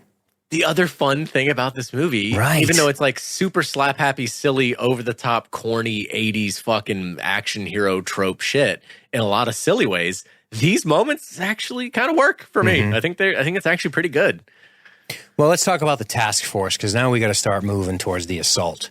Colonel Remsing, I don't know about you, Matthew, but if I was a colonel, I would not show myself in that office after losing an entire convoy to hoodlums. Hoodlums with shit guns. Hoodlums with shit guns took your army toys. That's unacceptable. You're fired. That's pretty. And I love just the full fucking Class A. He comes in there with my pipe like MacArthur. So dumb. I'm like, okay. Anyway. Fuck. He's like, we got to investigate. A guy died. He leaves. He's mad. He drives home and he cracks open a beer and he's hanging out with his lovely Lola. Dude, after meeting, of course, the lamest FBI agent of all time. Dude.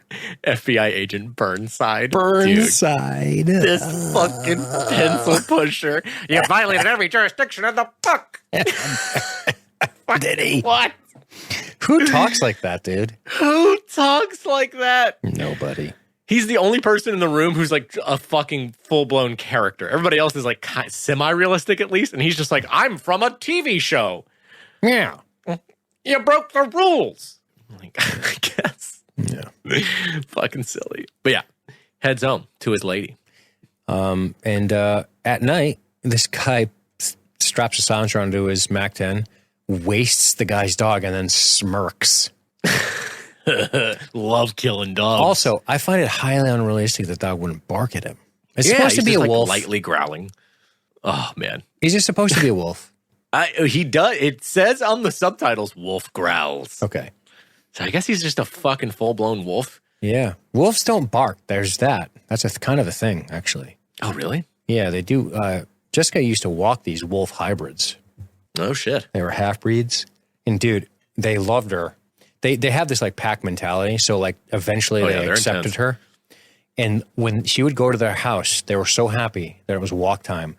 And they did crazy wolf shit. Like, it jumped up onto the table, the kitchen table. And it was howling as she was walking up to the house, like, welcoming her. That's so awesome. Bananas, man. And then she'd walk them, and one got off leash once because it was like, I'm going to run now. And she wasn't expecting it. And it was like, fucking boom.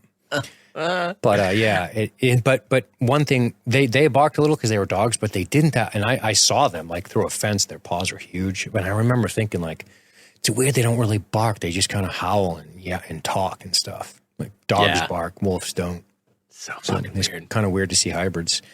But it's a little small to be a wolf. But they waste his dog, and he's like, all right, you fuckers. Picks up his dog. They spray his window up too.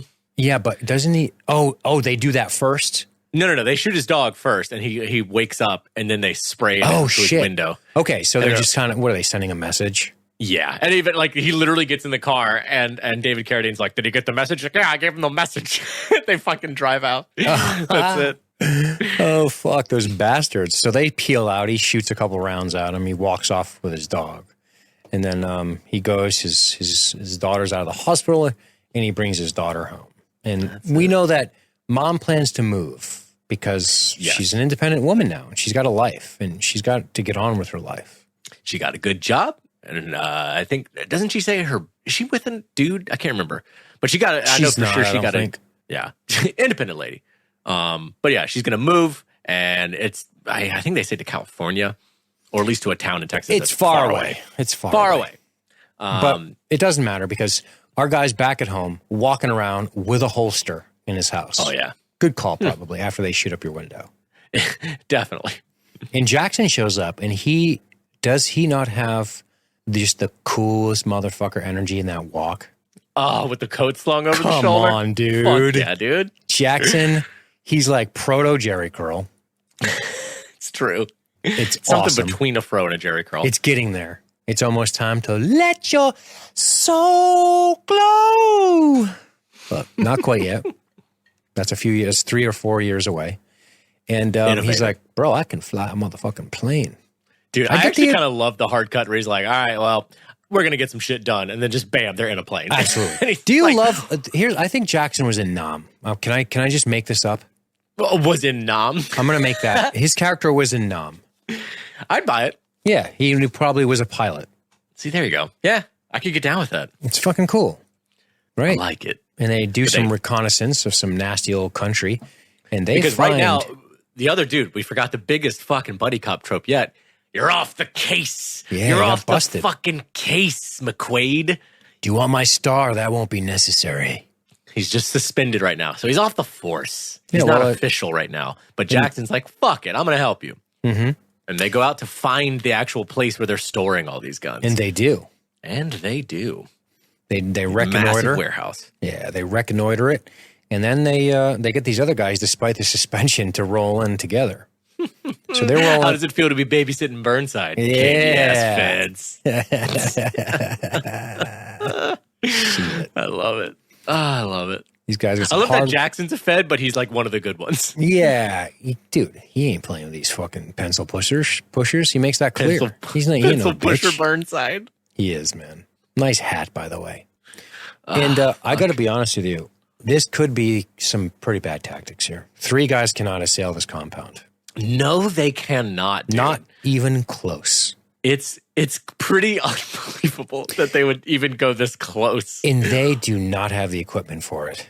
And even what's so funny about it too is even while they're just still like laying down with binoculars and just like trying to gather more information, Burnside literally keeps trying to get up and walk close, and Jackson has to be like, dude, fucking like, what are you going to arrest them? We're not going in yet. Like, we're still looking at it. There's 3 of us. Do you think these guys are going to respond to your commands, Mr. Law Enforcement? Oh my God, dude. Can we just jump to that? The Let's funniest fucking moment in this entire movie. The fucking bullhorn? Dude, they wait until dark. They've been reconnaissance on this position all day. They've been circling the place, figuring out how many guys are there, what the equipment they have is, and they're laid up, still watching. And I think McQuade even has a line like, "All right, let's check out what kind of equipment they have first before we go in, or let's check around before we make a move." And then Burnside and his like 2 guys just walk up, 2 fucking feds and Burnside with a bullhorn. This is the FBI. Everybody here is under arrest. Drop your weapons or we'll commence firing. And immediately just get opened up on and killed. Do you think the giant desert base that is based around arms and weapons is going to have armed troops and guys? Like, at the minimum, it's going to be a bunch of guys with awesome guns. You've only seen, 300 guys around this base with fucking weapons. And dude, I just love how, like, what fantasy world do you live in? What cop is like, hello, excuse me, please stop doing crime now. And everyone come to jail with me. I'm like, what did you think was going to happen? All right, here are the handcuffs. Put them on, guys. Some of you are going to have to share. I'm going to pass out zip ties. The jig is up. And everybody then sit down. They just get overwhelmed and McQuade gets captured. Mm-hmm. Oh, and out comes our boy, Carradine. Just cool as can be. Cool as a cucumber. He always looks like he's about to do this. Everywhere he goes, walk around. He gives him a shitty crescent kick again. Oh yeah, he loves it. He loves that move. He looks so fucking cool in a white suit and jacket, though, man. I'm buying it. I'm buying it. He's full of shit, but I'm buying it. 4 buttons undone, like everyone in this movie. Oh yeah. And Lola's like, also, what's going on? What's up with Lola just being there? Because she was straight up spending the night at McQuade's place when Carradine came and shot up the place, and now she's chilling with. I'm like, is this one of her off nights where she's with Carradine? Dude, you don't know about her. You don't know about the coyote tunnels? I guess I don't. You don't know about the coyote tunnels? No. No. They smuggle us to and fro from the coyote tunnels. Back and forth. They say she can turn into a coyote. Nope, I don't know why. It doesn't make any sense, dude. Makes no fucking sense. They beat him up, bury him in the car with a bulldozer. Dude. And boy. Until he gets his Popeye sauce.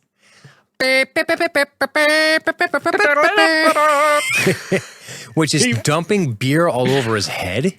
Oh, dude. He's Stone Cold Steve Austin, man. He's fucking Stone Cold. Oh my God, he's stone cold. He just got revved up with all that natty light energy. This makes no sense, and it's glorious. Got blasted with that calorie-free boost energy. By the way, KO has a remarkable trait, which is to survive for horrible odds, to hide away. He like evades danger under gunfire pretty well, actually. Yep. Jackson's still alive, so the three amigos are still alive. Yeah, the three good ones. Burnside, fucking wasted as hell, dead as shit. Yep. And then our guy has the train, and he can't hit anything because he's hurt. But he can do a jumping sidekick and break his house in half. Oh, yeah. Absolutely, dude. Yep. Nothing slows him down. Yep. Well, do we need to do the rest of this? Can we just go to the fucking rat ass? Let's go. We're going to fucking carry shit to climb mountains, and we're going to assail the compound. After our friend Falcone shows up again, they've got your daughter. Yeah, well, we're going to go get her back. That's it. And they strap on the ropes, and they get to work like men. Oh, yeah. This is the scene, Matthew. I'm not even kidding, where I said, I love this movie now. I was like, this movie's fucking idiotic. And then I watched this scene, and I'll tell you the moment where it happened for me. Ooh, hit me. There's a moment where they're wading across the shallow river. Nice. And they're holding their gear above their head, and they're wet and dirty and sweaty and brawny, and they're climbing up the hill. Oh, and I went, look at these men. This movie fucking rules. A couple of hard-charging boys. That was the moment for me. Everyone's working. Nobody's like, come on. Everyone's busting their ass. That's honestly, I want to dive into that a little more too, because I feel like for sure. another trope of modern action movies, and I think it's like almost like a problem, is that they're always so focused on making the heroes look stylish and cool. Absolutely. Like everybody's like, cool. And I'm like, I do appreciate just the fucking grimy hard workedness of these dudes. Of like, no, we're actually out in the shit in the dirty field doing work. He's dirty. He's got mud all over his jeans. They're all fucking nasty, and they're carrying shit, and it's fucking awesome. It's gritty. Shit. It's manly. I like it. And they fucking start doing reconnaissance again on this new base. Yep. He slips in, right? He's sneaky. You got to remember, Lone Wolf McQuade has got some creep to him. Got that creep. And he's like, let me just sneak in here, find my daughter, find Lola. Everything is good. Lola's giving me kissy kisses. They got Lola just like, I don't understand her role. I'm like, is she like fucking David Carradine's girl? And she's kind of, got like at least a privileged position, but at the same time, nah, she's like, go take food to the hostage with this guy with a gun escorting you. I'm like, so you're kind of still like a sex slave. I don't know. Yes, it's a weird position she's in. But take a look at these boots and dress that I can afford. It's pretty rough, but this is nice. You wouldn't swallow a pole for this life, liar. I'll still cut his throat when I get the chance. Yeah. So some single-use law rocket, by the way. That's fire once and it's trash. But not in this movie. Not in this movie. No. He's using that shit like an FPS. He just keeps shooting it. We get crazy M60 shenanigans. I got to tell you, man, KO gets a lot of kills. Maybe more than McQuade. He does. He wastes a lot of dudes. He does. Fucking Chakotay. And fucking Jackson with his Rambo-tipped crossbow. Also, Jackson gets shot twice, and you almost want him to say again, what is this shit? What the fuck? What the fuck? He's so grizzled. The skinniest grizzled man ever. It's true. He's so lanky, but like believably grizzled. And then this next, when the bulldozer rams into the half track, I'm just thinking this is so Arnold Schwarzenegger. Like, this is so manly. Like, we take the half track and ram it into the bulldozer. Yeah. Smash it up real good. Crush it together. Do it.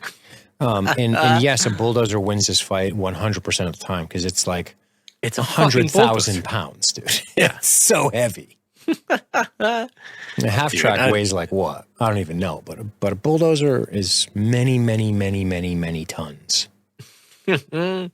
I love him absorbing the M60 rounds with the fucking the scoop too. Bang, bang, bang, bang, bang, bang, bang. The prowl. It's good shit. And he's just like pushing him off, and then more fighting, the goofy shenanigans with the grenade. Why are we burying this, Matthew? Let's talk about the fight. Let's get to that fight. Number one, if a man ever confronts you with slacks and an Argyle sweater, you're probably you're probably going to win. You're doing okay. Unless he's in the mafia. It is pretty amazing that is the outfit of the arch villain of It's this an Argyle movie. sweater, Matthew. It's an Argyle goddamn sweater. Mm-hmm.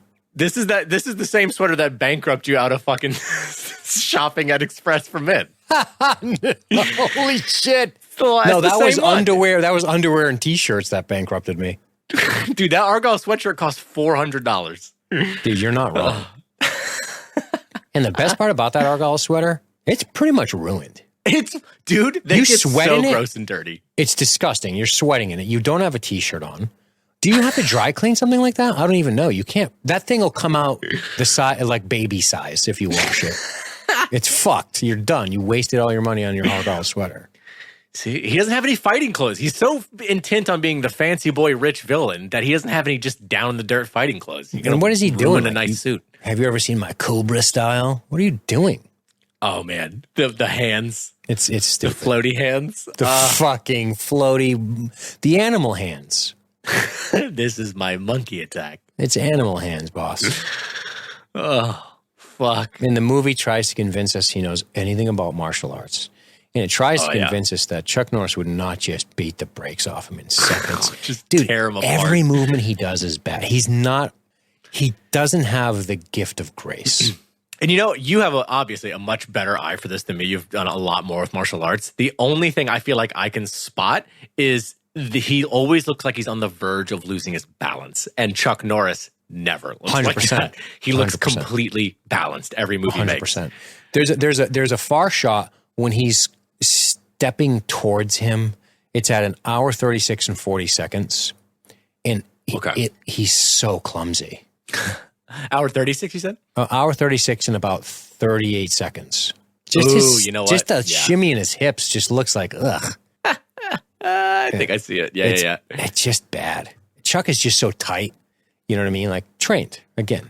Right. He looks steady all the time. Yeah. Whereas it looks like Carradine's always like on the verge of like, if you shove me, I might actually trip a little. Yeah. Dude, yeah, his hips when he's moving The towards shimmy, him. man. What are you The doing? little shimmy. I'm a sexy girl. Pop, boom, slap. It's Blix all over again. Blix. I like to lick Blix. Then they fight. And he kicks dirt in his face, and he's a dirty, bad villain boy. And they try to convince us that somehow he's getting the better of Lone Wolf with his animal hands until the daughter gets backhanded, and dude, he goes all JCVD. Goes fucking ham. Motherfucker! I expected him to say like JCVD. Oh fuck! And this is the most emoting we get out of Chuck Norris the entire movie. Yeah. Yeah. And dude, don't get me wrong, I like Chuck Norris, but he doesn't have a ton of range. There's not much going on there.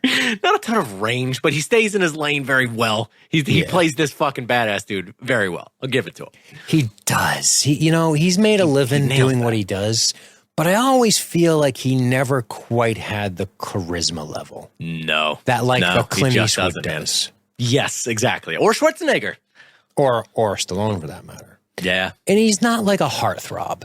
No. That's honestly one of the things he I is a good appreciate. looking guy. Remember, he's a good looking guy, but it's also he's not like bad looking. He's not.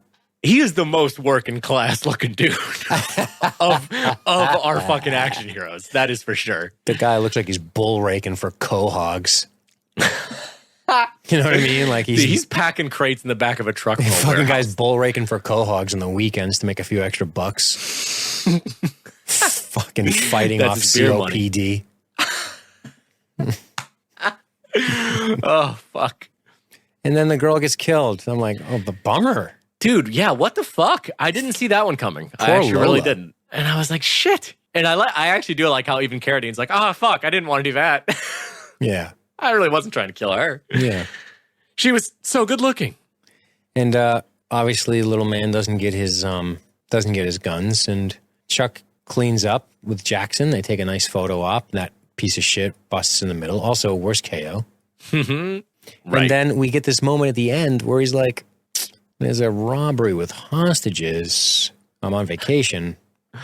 But he just can't help himself, Dean. And she's like, okay, bye. You can move. I'll stay here and work.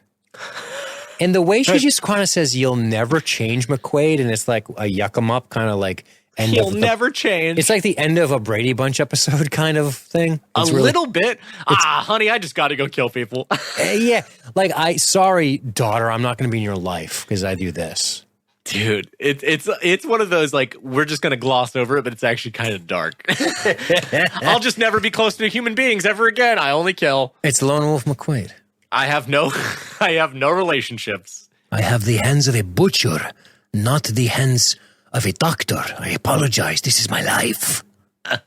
That's a sad tale. And that's the movie. Off they go. And also, to be honest, I really wanted McQuade at this moment to be like, hey, I actually really thought this was going to happen. Not even kidding. Where he was going to be like, KO, you've learned a lot, kid. You got this one. I'm going to go be with my family for once in my fucking life. Yeah, me too. Nah. Imagine if KO gets got, though. He'd be like, that'd be on you forever. Like, dude, that is the dark alternative ending to this. He's like, you know what, KO? I think you've learned a lot. You got this one, partner. I'm going to stay with my family. And they go off on vacation, and 2 days later, it's like KO was shot to death at that bank. And he's like, oh, fuck. Imagine you could just destroy the entire structural tone of the movie by having it fade to black, and it just says KO is shot and killed at the whatever First Citizens Bank. Oh, holy shit! What a weird way to end this movie. And you just see Lone Wolf like helping moving boxes into their house, and he's just like stopped on the sidewalk with a box and just weeping. I should have fucking been there. I should have been there for KO. Don't fucking touch me. His fucking head was blown apart. Wow, I peaked really bad there. His wife's trying to like give him a hug. No, don't touch me. He's fucking dying in the streets. Fucking. I left my brother in arms. Just fucking shot in my face. Told him he was ready. He wasn't fucking ready. Like that kind of shit. Like big, hard, like first blood cry. It's never over. Big, hard first blood cry. Oh, yeah. Big, hardcore. Yikes. Movie got too real. Yeah. Not quite first blood, though, is it? Not quite. Ah, shit. Dude, this movie's a blast. It's fucking funny shit. Ah, it's so fun. Let's do a listener comment from the man in question. Yeah. Our boy Guy Higdon. He sent an email, man. He said, I finally get to be at least a monetary contributor to your library. It has been awesome to listen to you guys for years and see the group, blah, blah, blah, suck us off. So Down to Hairy Chest. This movie is an awesome action movie from the multi-fire single-use rocket launcher down to some muddy, muddy love. All of this brought together with a simple score that gets me going every time I hear it. That is the key to the film for me, the stylized action and the tunes to go with each scene. Watching this movie, you can't help but feel an undercurrent of the old Sergio Leone movies. Let's get to the bottom shelf. Pearl beer in the room. Cute. This movie has some issues if you come into this with any seriousness. I'm not sure J.J. McQuade is skilled in hostage negotiation. He makes up for that, though, by incorporating the mandatory minority friends who I think have some great chemistry with Chuck. Though it is 80s as shit, I can go on about my love for this movie, but I look forward to you hearing your tales of growing up and seeing Chuck Norris films. Another favorite of mine is Delta Force. I raise my beer to your LSG team. Regards, Guy. Awesome. Thank you, Guy. Thank you. Sorry, I haven't seen shit from Chuck Norris except for Walker, Texas Ranger. Oh, boy. But when you're in Texas, look behind you, Dean. Because that's where the Rangers exes live in Texas. Ba-doo-doo-doo-ba-doo. That's why I hang my hat in Tennessee. All right. Who else you got? That's it. All right. Just him? Everybody else was making jokey jokes. Everyone thinks they're a comedian, right? Everybody doing their jokey jokes. All right, guys. Everyone's like, Stay on target. This is funny, dudes. Yeah, I love it. You guys should start podcasts with your jokes.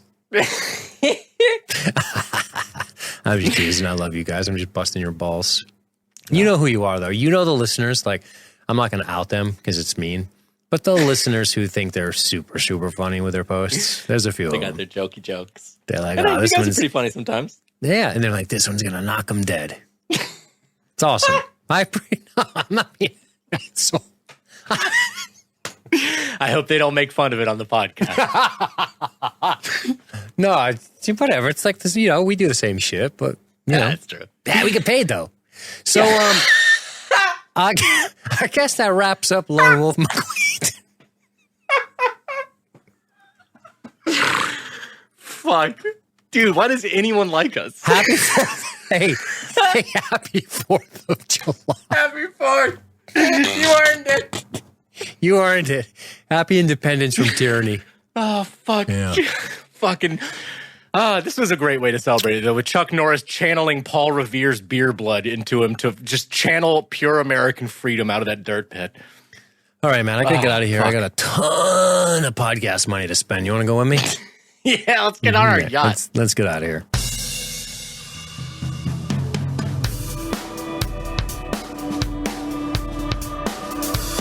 The proper way to choke someone is put your hand here, not here. If you put it here, you can collapse my trachea.